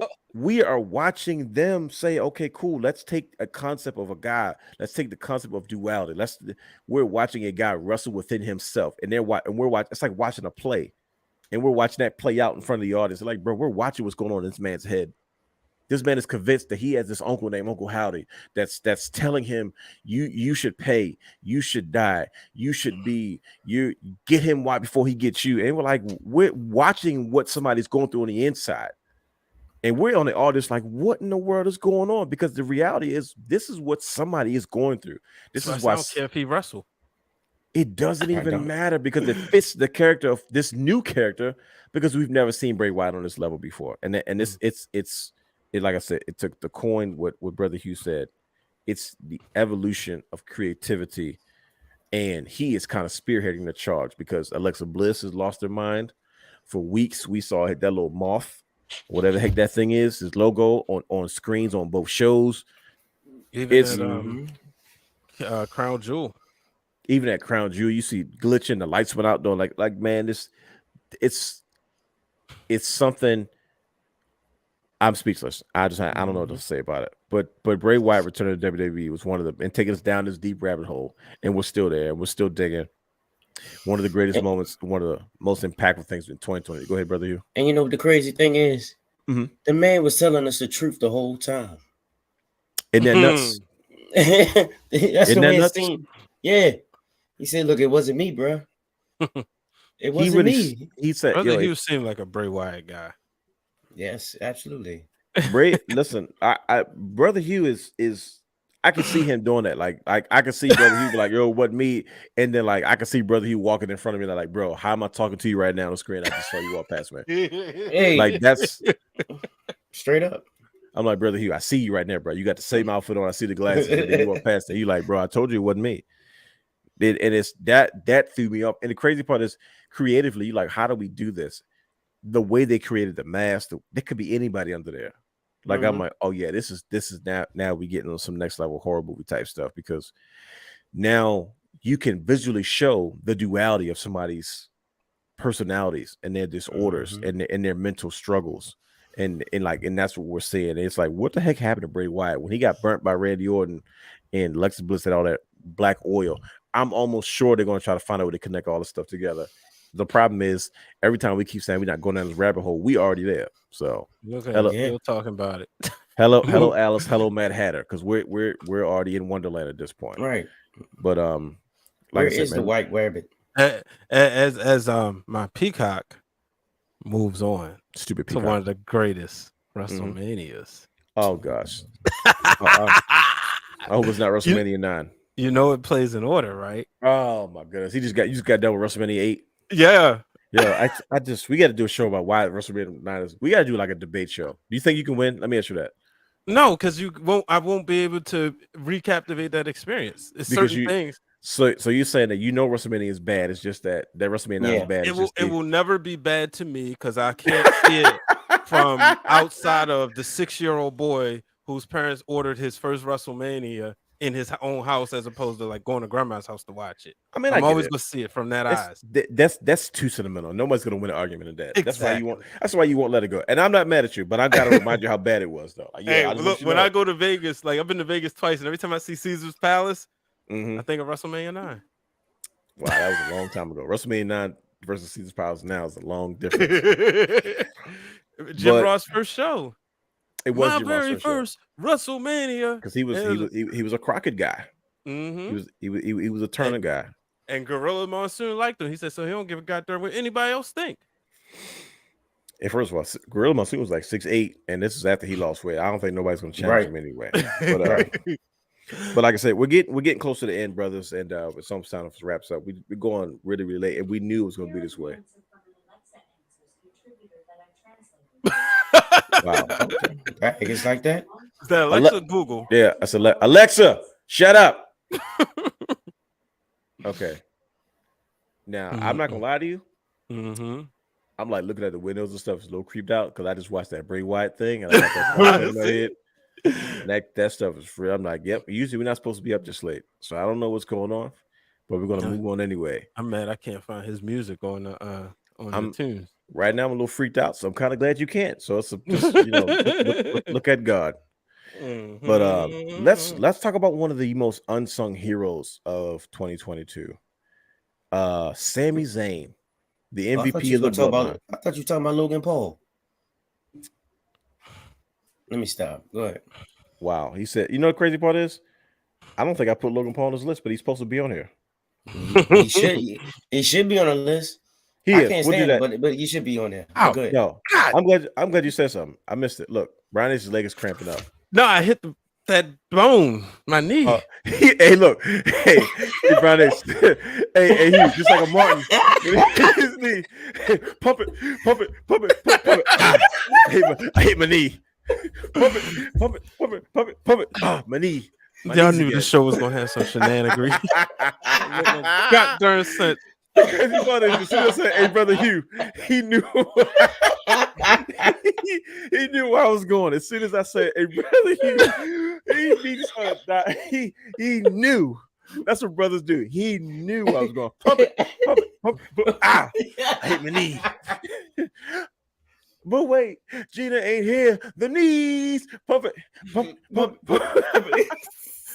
Ah, it's my knee again. he hit the inside of his knee. Look at his face, bro. Nah, bump that. We're gonna repurpose this. Hey, bro. Oh man. Yo, he was trying to keep a straight face so bad, yo. That's all right. Okay, here we go. Let's wrap this up. Here we go. Sami Zayn, the unsung hero of the Bloodline. We talk about a beautiful mistake. Who would have thought that in 2022 we'd be sitting here talking about how great of a superstar Sami Zayn is in regards to what he's done, what he is doing, and what he brings to the table? Owens. Kevin Owens knew. Mm-hmm. Kevin Owens knew that promo that he cut with Sami Zayn after Survivor Series War Games. He was telling the truth. He's like, you know what? I'm glad to see my best friend finally get recognized after 25 years, but how great he really is. And I felt that. I said he's telling the truth. That was just his moment. Him and Sami having that moment. But how amazing has Sami Zayn been with the Bloodline? How many more layers has he added to what the Bloodline has become? It's not even just the Bloodline. It started back way back, but a little bit, maybe Royal Rumble, going to WrestleMania. Yes, with, Johnny Knoxville. Yeah, with Johnny Knoxville. Come on now. Like people were surprised that a gimmick match was so entertaining. Like people thought it was gonna be a joke, and people loved it. Yeah, I love that match, bro. The crowd, man, was into it the whole time. Right, and you know who wasn't in that crowd? That 25% that we talk about. Mm-hmm. Yeah. Mm-hmm. Imagine people who don't like watch wrestling, but they know who Johnny Knoxville is. There you go. Mm-hmm. And then when the little Wee Man, Wee Man got in the ring, and I was like, anytime you got a little person in the ring, like it brings this nostalgic feel, because you know back when we used to have little people wrestlers and stuff like that. It's always entertaining, but the guys. But exactly, but those guys were so into it, like they weren't like shy at all. They're like, man, we do stunts on a regular basis. We'll sign whatever paper you need to sign. And they had the match that they had, and they did a lot of cross promotion. And I think a lot of people were surprised, like, man, how did somebody like him pull something off like that? And it's like you said, that's kind of almost what spearheaded his interactions with Roman Reigns and the Bloodline. He goes from trying to get their attention, just trying to be an ally, to a full blown honorary oos, to the point where he's essential to what they do, to the point where Roman Reigns doesn't even have to show up on TV anymore, because as long as the gang is there, I mean, such an amazing job. So much Reigns, so much talent. Every week he's got them almost breaking character. Like I've always been a Sami Zayn guy. I've always loved Sami Zayn, and he has always shown over the years why he deserves to be in a spot that he's in. And I couldn't be more happy for him. What do you guys think about Sami Zayn and his MVP performance in the Bloodline? I knew he was over. I'm gonna keep this short and sweet. I knew he was over when they looked like when they told him don't ever put the Bloodline shirt on, and and how fast like everybody, like if there was like a insert dramatic music, Right. you saw the crowd like ready to just start their tears immediately Yeah. when you felt that they was about to jump him. Like Right. if they would have beat him up right there, instantly top baby face in the company, right? Easy. Yeah. And that right there, because then the look he sold on his face, he was like Mick Foley when Foley found out Vince McMahon didn't mess with him no more, and he went to the Rock side. There you go. Survivor And he- Series 99, right? Yeah, 98. He kind of like, 98, yep. but Dad, that's the look Sami Zayn had on his face. He said, Mick, And what that- are you, stupid? Yep, and that right there lets you Mhm. know you could go any direction that the people was gonna be following Sammy. Brother Hugh. Yes. he said yes. That we'll move on. The record show. We going 3 hours. Let's go 3 hours. I think we're close to it, man, because we We still got 240. so I meant we're just about done. We're at the end. Then we got our stuff that we're gonna just kind of run through real quick. But man, to Brother Hugh's mention, Logan Paul. Mm-hmm. Brother Hugh had to add something in the rundown, didn't you? Crazy part is I was supposed to put it in. How did I even I'm so glad he said something, because I'm like, how did I miss That's that? what brothers do. I'd have been pissed not having that on there. But Logan Paul has got to be the greatest celebrity professional wrestler of all time. We thought we were treated to something when Bad Bunny went out there and performed the way he did. I'm glad you said that. We were thoroughly impressed. We were like, man, we've never seen anybody dedicated to, like, Bad Bunny lived my dream. Like, I wanted to be that. I wanted to be a celebrity and come and then wrestle. And I wanted to go down as like the greatest celebrity. Like, I wanted to wrestle a match and people would be like, nah, he looks like he belongs on the wrestling ring. Not he just a celebrity out there doing what Karl Malone did with WCW and, you know, Rodzilla. Do a body slam here and pose and stuff like that. Like a full-blown wrestling match. We saw that with Bad Bunny and Damian Priest, and Bad Bunny put on a show right before he was ready to go on tour. He did an amazing job. And then Logan Paul comes into the mix, and he has a WrestleMania match with The Miz. You know, first of all, he dressed up. I was about to say, first of all, he has that look. He looked like a superstar. He was still Logan Paul. Came out with that $50,000 Charizard around his neck on some crypto type stuff. Mm-hmm. And you know, he has a match with The Miz. He has a match against The Miz. They turns has a match with Roman Reigns. I mean, all heavy hitters. And mind you, you're going against the Mysterios.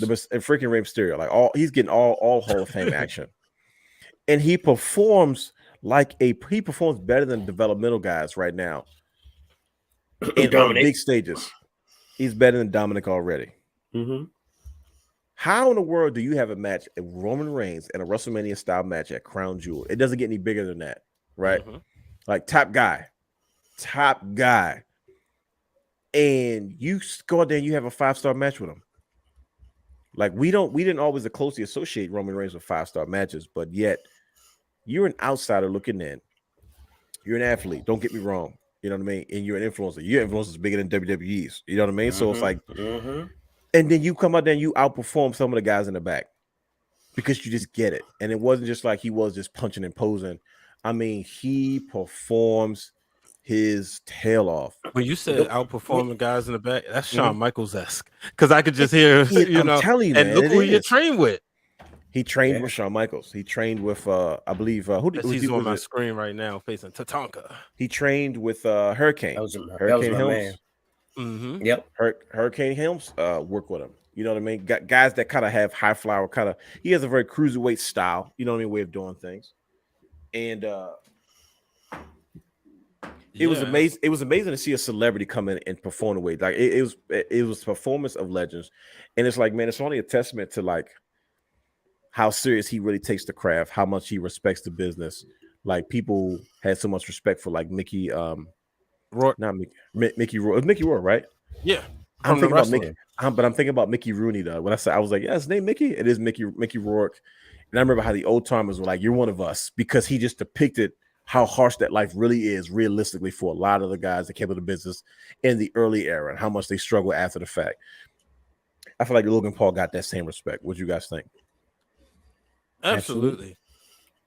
So now y'all the Doublemint twins. They just have at the same time. I was like, it's in all seriousness, I think, Bad Bunny set the bar for the way a celebrity is supposed to perform. Sure. And then here comes Logan Paul, like he always said, his disruptor. And then being able anybody, like not anybody, being able to go out there and put on a good match is one thing, Mhm. but to be able to get there, go out there and main event a pay-per-view, because for people over in Saudi Arabia, Mhm. the crown jewel is their WrestleMania. So There that's you a go. big Yep. deal. That's the thing that can't be like dismissed. And to be able to tell a story to make people believe that Mhm. you could walk away with the WWE Universal Heavyweight Championship. Because he kept saying one lucky punch, to the point after the match, Roman had to cut that promo, and he basically looked in the camera and said, "No, this is mine. Don't, I am like, you're not gonna knock me off. I'm the greatest of all time." You know. Yeah. Yep. So shout out to him. No, it was an amazing feat, man. Logan Paul, just is phenomenal job. So much respect he got, even from Brock Lesnar. Brock Lesnar doesn't even like people. So when he said Brock, go ahead. No, go ahead. Go ahead. I would say thought you were when Brock Lesnar says, like, man, you think you guys did a really good job. I'm like, man, phew. That's Brock. That's Brock telling you that. Like, that's big praise. Like, Brock, first of all, Brock loves the business, and he's not there just for the money. He's made that very clear, even though that was kind of how he was presented for years. But he's an entertainer. And if he goes, and I think you guys just get it. Like, that's what's most important to him. And Logan Paul definitely did his thing. But I mean, I'm sure we'll see him again. I wouldn't be surprised if we see him at the Rumble. But he signed legit WWE contracts. So he's got like one of those, like part-time deals. So shout out to Logan Paul, man, and what he's doing for WWE and how he wants to kind of take WWE to the rest of the world with his platform. I was about to say, yeah, he's definitely like the king of crossover appeal right now. Yeah, and he's like, that's what he wants to do. He's like, no, like, how can we do this? How can we take, like, I love what this is going on. How do we take this to places we haven't taken it before? You got to respect a man like that. Like, he's helping us preserve the business that we love. Hey, I feel bad for any other celebrity that wants to come in and wrestle. Don't even try. Nope, too late. Don't even try now. You can't. Who's going to follow that? You can't even do it. Like, Bad Bunny's not even coming back. He performed at the Rumble. If you're right, I'm chilling. He was unless I'm gonna come in there and like really throw down. Nah, I'm good. I don't even want the money. I can see Logan Paul coming back really, really jacked, like big legs, big arms, big everything. Absolutely. His he body might get a title run. His body is. Listen to me. You met him as United States champion. Him versus Theory. Same thing. Him versus Theory. That could be a WrestleMania match. Key, where you think Logan Paul's going everywhere with that strap? All them kids gonna be watching wrestling after that. I mean, only time will tell. But honorable mention is Theory. Austin Theory he's had a pretty interesting 2022, but we're not really talking about him tonight. But he's an honorable mention since we did bring him up. But speaking of new faces, we briefly spoke about Austin Theory, and Austin Theory had kind of he started out in one character, and he kind of evolved into another character at the right time under the right regime. And he's relatively successful in regards to what he's doing, in regards to being one of the brightest superstars of tomorrow. But another superstar kind of emerged onto the scene as we start to wind this down. And a superstar that I was very high on, but I was not high on his name change early on. But once I kind of heard him kind of embrace it and speak on like, no, this is who I am now because I have to evolve. And then he found another dance partner, and he kind of revived his career. And I'm talking about Gunther. Yes, sir. And Imperium that was reunited when Triple H was in charge, as well as Sheamus and the Brawling Brutes and Butch and Rich Holland, old Pete Dunne. Man, the feuds that Gunther and Sheamus have had, to me, in my mind, have revitalized the career of Sheamus.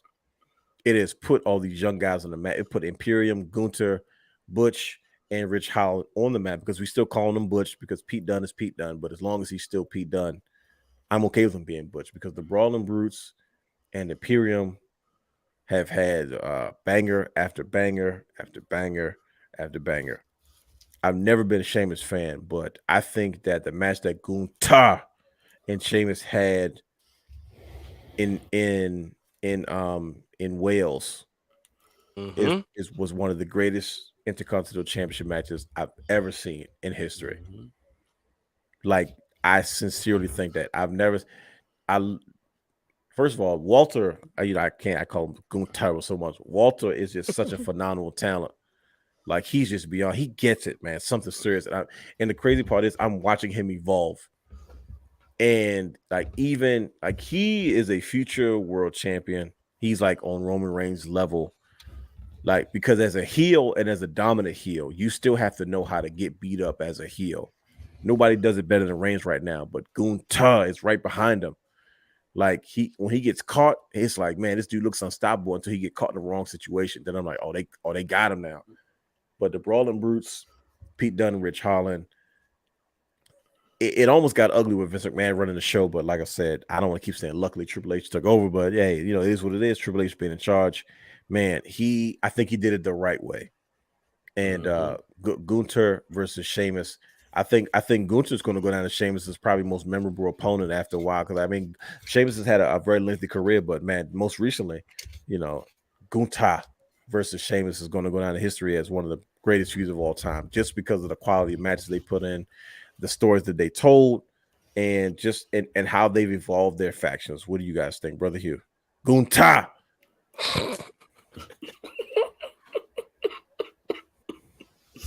Hold on.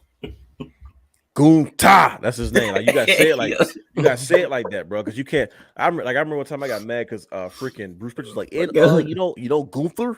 I said, what the heck is a Gunther? I said, man's name is Gunther.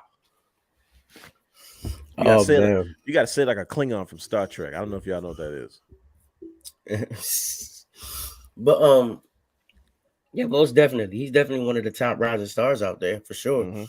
And like you said before, I'm kind of glad Vince did walk away, because rumors were saying that he fell off of the high horse with Walter, and he was about to get rid of him.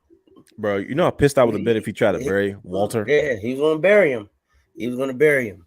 But, shovel the dirt, shovel the dirt, shovel the dirt. I don't get it. Put a hat on him or something. That's good. Shh. Dick Tracy. But what if he was a detective?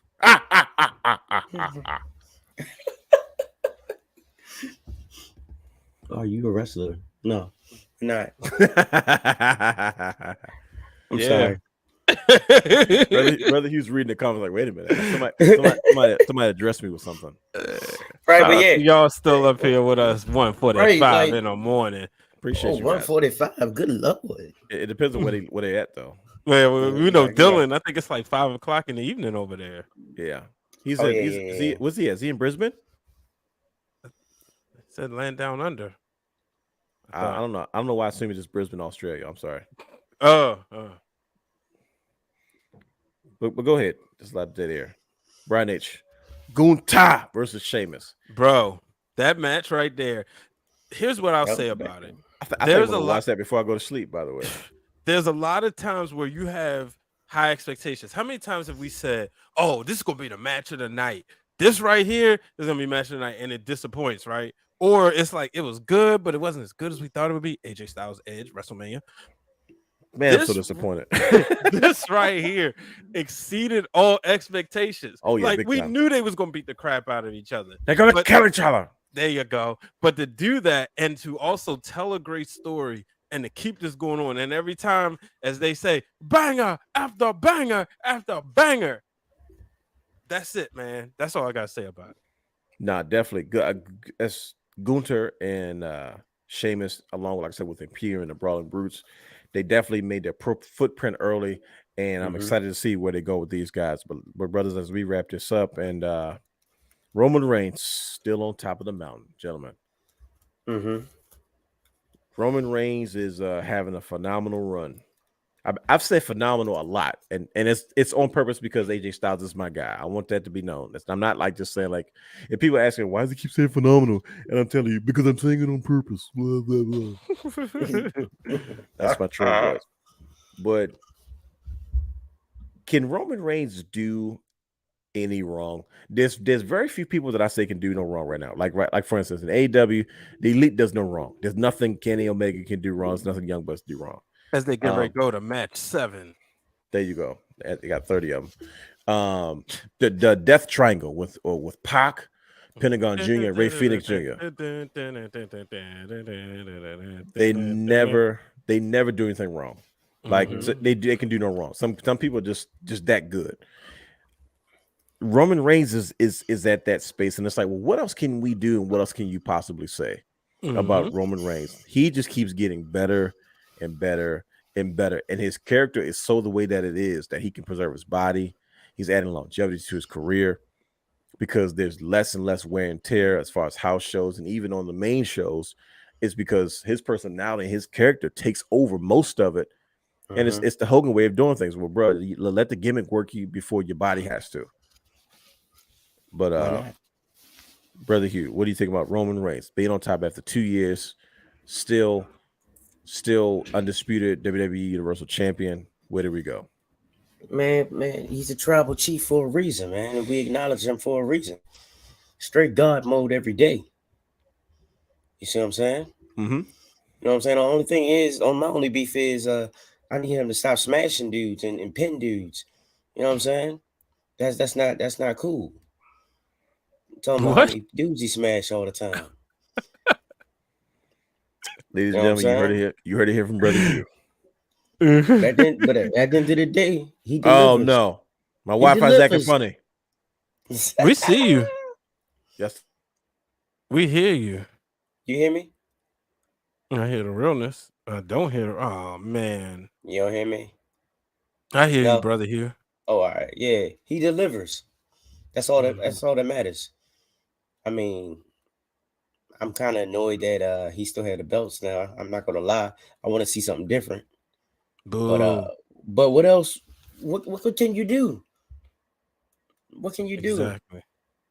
Who's gonna take it up off of him? Nobody. Exactly. He beat everybody. We both said this before. Like, look, the only way he should lose the belts is if he gets up and be like, look, hey man, there's nobody else left on the table. What's up?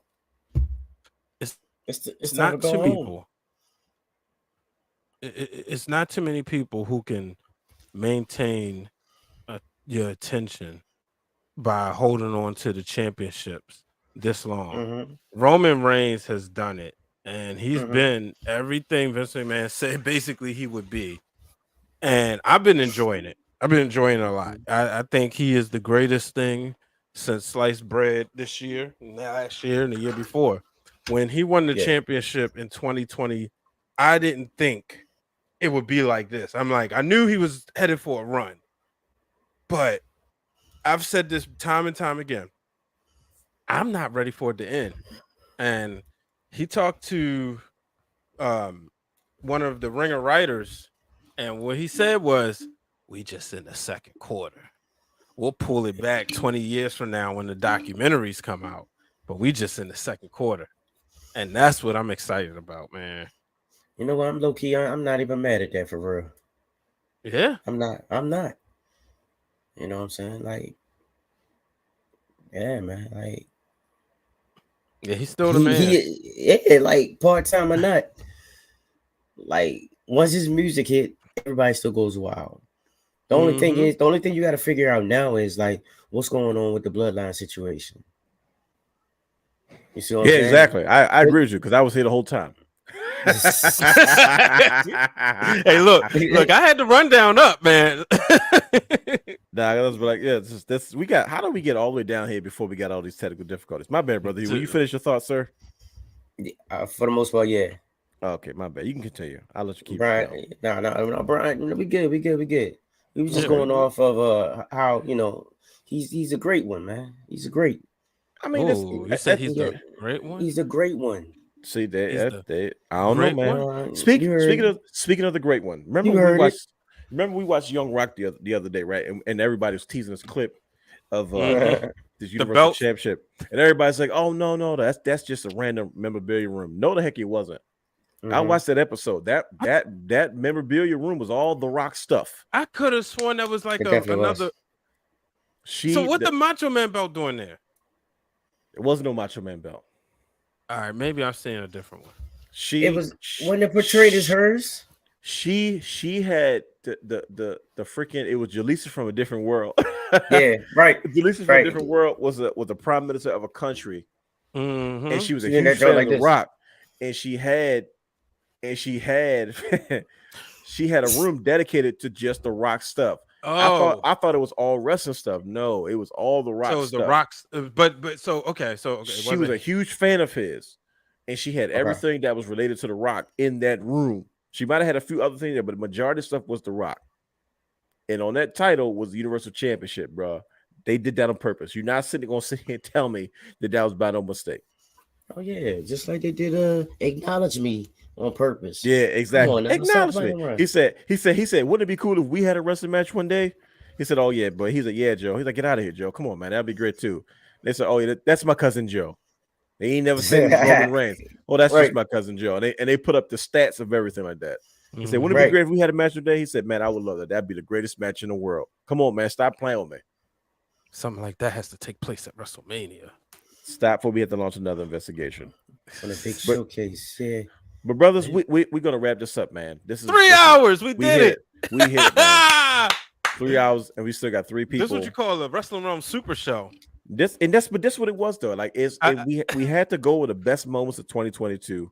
Mm-hmm. And the people like it when we had these type of conversations, man. There's no better way to have it than with you good brothers.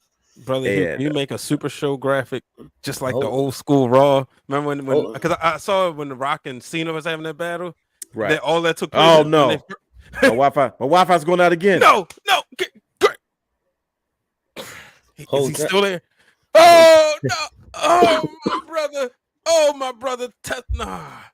Whole time we never even talked about like the top moments in our show, but go ahead.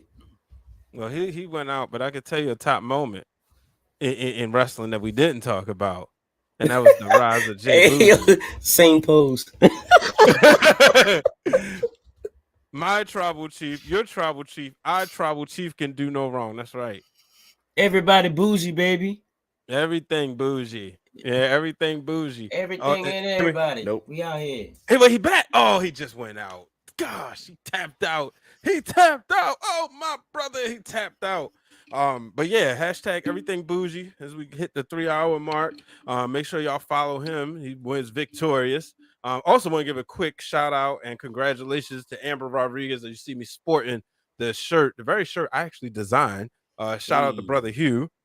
He was right there on location when we did this photo shoot.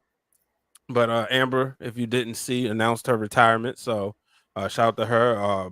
Been on the Wrestling Wrealm, probably the most reoccurring wrestler ever to be on here from back in the days of 2012, 2013, 2018 when she decided to come back.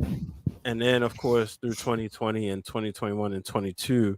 So congratulations to her. But brother Hugh, February, you pulled up like Ken Griffey Jr. You hit a home run on the show, and you've been here ever since. How does it make you feel? Being on the Wrestling Wrealm as we look back over the past year. It's different, man. I'm comfortable now. Right, because I was here the whole time. Hey, look, still same pose. Mm-hmm. Did he freeze again? Yeah, he did. No, I'm still here. Oh, all right. Because I was here the entire time. My fault. Did I miss the montage? No, we talked about everything bougie. We talked about Amber Rodriguez, and we was talking about brother Hugh and him pulling up and one show and been here ever since. Yeah, man, we got to talk about getting our belts, man. That was a huge deal. We got the titles. Mm-hmm. Right, We got the Wrestling Wrealm titles. No, we was in February. We didn't get to September yet.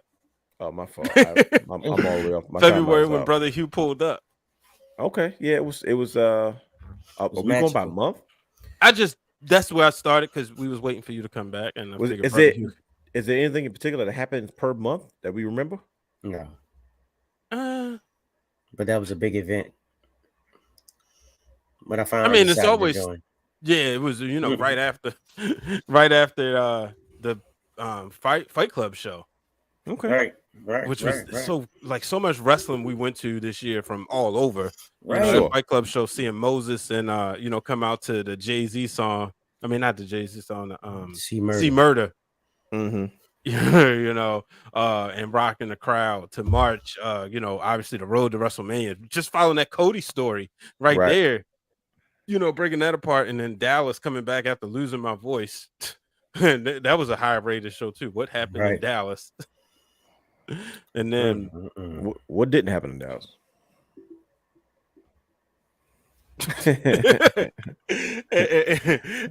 In May, the Cowboys didn't win. There you go. Yeah, well, there you go. That's a guarantee. In May, the first time I wasn't on the Wrestling Wrealm Now podcast when y'all did the show when I went to AEW. That is true. No, yeah, that's right. You did. You took that trip though. But no, man, we definitely did a lot this year. It's a great year in review. So before the Wi-Fi goes out, ladies and gentlemen, take a trip down memory lane as we play a few clips from some of our favorite moments of this year. Stay tuned. Here we go. 2011. We're sitting here with 2 mics, logos on them. We got banners. There's cameras everywhere. It's belts. It's T-shirts. It's stores. It's a monitor with our show running on playlist. We have that many shows that we were able to put a whole season's playlist on and just let it rock without riding twice, without running back anything. It was cold that night. It was. Hold up. The whole time doing Raw, him and brother Brandon, the guy, doing this, just letting it be known, just the whole time. And I was like, man, the realness need to be here because he would be adding to that was us talking about that. For those who are listening, that was us talking about our time at Black WrestleFest in the summertime and talking about how we started from 2011 to where we are now, as well as just the Triple H dust. You know, we talked about that at extensive list, extensively. I mean, in regards to the impact Triple H immediately had on the wrestling product that we enjoy. Let's take a listen to another clip as we could wrap up some of our favorite moments of 2022 for the Wrestling Wrealm Now podcast. Dexter Loomis. There it is, ladies and gentlemen. We've got to figure this out. Dexter Loomis has showed up twice. Monday Night Raw. Yes, sir. And there's some very specific things that I've noticed with Dexter Loomis that has me asking, what exactly or who is he there for? What is he doing at Raw? And who is he after? Gentlemen, let's investigate. You guys remember that? Huh? That was we started and then WWE decided. Bro, hey, they stole the idea from us, man. We're the first ones straight up launched an investigation. And my dog is making too much. Be I'm quiet. I'm about to say what's going on. Dog is making too much noise. And so threw me off. So, I mean, we launched an investigation, man. We had to figure out what Dexter Loomis' whole thing was about, man. Dexter Loomis he was the star of our show, you know, for a lot of different things. And then WWE took our concept. We launched the investigation first, and before you know it, we see Brian Saxon like he's on an episode of 60 Minutes. But we were the first ones to launch that investigation and figure out what Dexter Loomis was doing there, what he was after. We will later find out. Was the conclusion kind of underwhelming for you guys? Yes. I was just about to ask. I was just about to ask all that. I think because Tommaso Ciampa got hurt, and that whole thing kind of ended. They got cut short. I think. I'm be honest. Oh, yeah, go ahead. No, go ahead. I think it wasn't so much it was underwhelming. I just didn't care no more once that concept happened on TV because I like what we was doing. They stole it from us. That's why. Like, of course, you don't like it. They stole it from us. After a while, I was just like, all right, whatever. I don't care. Just I like what Dexter Loomis is doing. I like the whole emotion. But as far as like, okay, it was about the money and all that. It was just like, well, I don't care why now. Exactly. But, you know, that was one of the great moments for our show personally in 2022. One of the things we had a lot of fun with and we did. And I think it shows the testament to the type of content we try to produce when it comes to our podcast and our listeners and those who want to be involved. That influence. But let's take a listen to another clip. Let's take a watch if you're watching on YouTube or any other video source. When we had a conversation about Cody and Seth Rollins. Let's take a listen. To me, they remind me if Dusty had two sons. Like one was legitimate and one was illegitimate. And Seth Rollins is like his illegitimate child has come back to say, I'm laying claim to my father's throne because he was my dad too. What's up, Dad? And Cody's like, I don't know who you are. I come from royalty. I'm the prince of this family, and my father was a king. And he's like, well, guess what? The king had a bastard son, and it's me. That's Seth Rollins and Cody Rhodes. Because that's what he was. That's what he reminds me of. Like that's spot on. Actually, I'm talking about two high level talents. Unbelievable what they do. Polar opposites, but yet, like they're gonna go down in history as one of the top feuds in all the WWE history. Like their chemistry is off the charts, and even the stuff that they said. Cody Rhodes said in his interview, like, yeah, that used to bother me. I used to call him Dusty's Kids. Seth Rollins was the top of the Dusty's Kids. That's why he was the first NXT champion. Like he was it. Like he was the star. Even before Roman, before Dean, everybody. Like he was the handpicked, chosen one. Like that gimmick that he did with Triple H and the Authority was real. Like he was it. And I know Dusty Rhodes adored Seth Rollins. He spent a lot of time with Seth Rollins. And here comes and Cody said it bothered him a little bit. He said, I'll admit it bothered me. And I'm like, well, understandably. Can I say this? I knew Brian was going to say something. Go ahead, brother. It's cool when you get to do content, but it's even better when you're a fan of those who you do content with.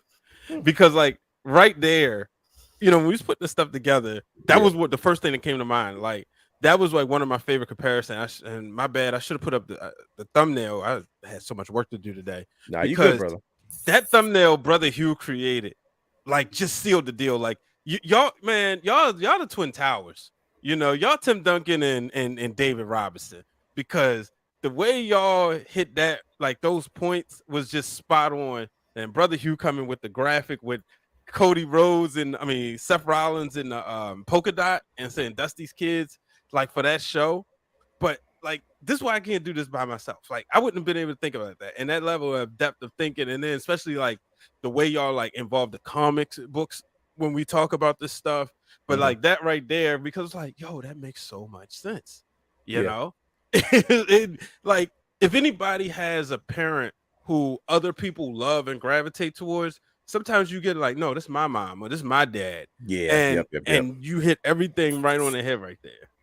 No, man, it's that was one of those shows that was during a time when we were really, getting into, Cody Rhodes is kind of a rival and pulling back those layers and getting into a lot of the different nuances when it comes to fathers and sons that work together, and then the father moves on, but then he has other surrogate type sons, and it makes good for content. And so for those who were listening, those who are watching, that was our show when we finally addressed the kind of the background feud. Like it was an unofficial feud between Seth Rollins and Cody Rhodes that eventually culminated into a legitimate feud that started at WrestleMania, continued at WrestleMania Backlash, and all the way into Hell in a Cell.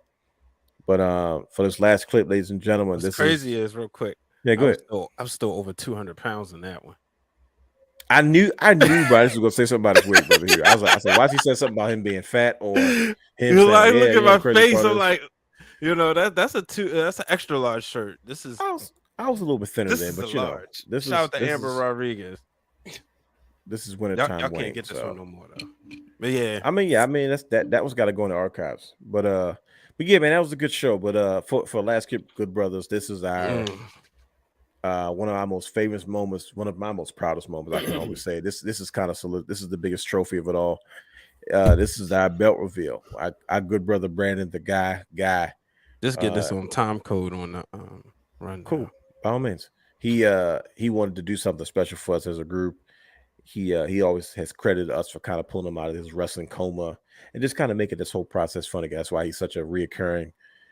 He has a reoccurring spot on our show. He's part of the Wrestling Wrealm, so it's not really a guest at this point. Just whenever we need him to jump in or bring perspective or just have kind of a group conversation. Brandon has always been and will always kind of be that guy. So what you're about to listen, the guy, not just any guy, but the guy. So what you're about to listen to or what you're about to watch, if you're watching, this was our Wrestling Wrealm Championship belt reveals. Here we go. Ladies and gentlemen, the Wrestling Wrealm would like to present to you brand new Wrestling Wrealm Championship titles. Oh yeah! Special thanks for Brandon the guy. Look at these beauties. Check me You out. see that? You see that? Look at that. She's sexy, ain't she? Look at that.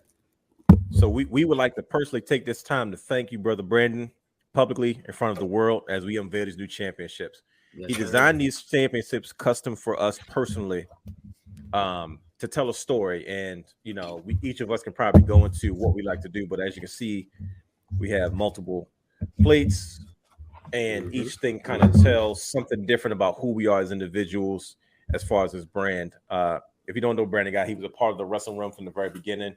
He used to do our independent report, and he's a guy who has traveled the road with us over and over again. And I mean, we couldn't be more than grateful and thankful that he provided us with these championship belts. Brothers, that is 2022 in a nutshell. What do you guys think? We're 3 hours, 15 minutes in, and Burning the midnight oil. This is beyond the midnight oil. Shout out to those who still here though, man. Wow. We love y'all. Hey guys, we appreciate you guys hanging with us. And another thing that kind of happened in 2022, I feel like this is the best way to go. Wow, this seems more fitting. And Brian H decided to surprise me one day on the show with a surprise that I was like, man, I didn't see it coming. I'm not an easy person to surprise. I'm usually pretty sharp on top of these things.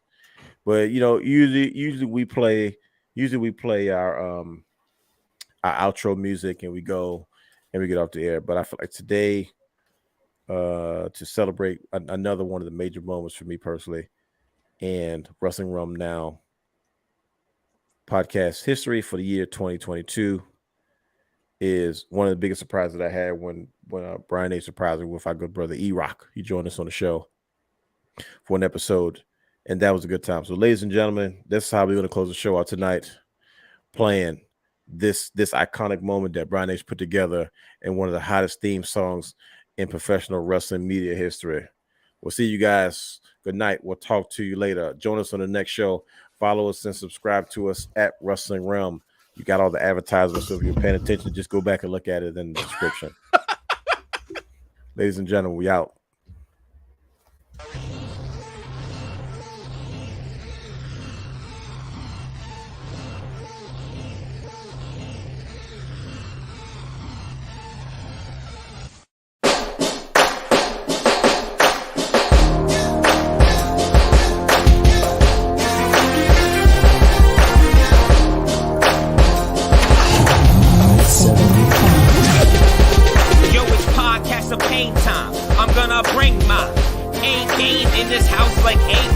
Say it to my face, man, a broski and ally.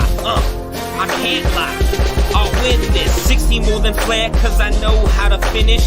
E-Rock on the mic, no need for you to mimic. What?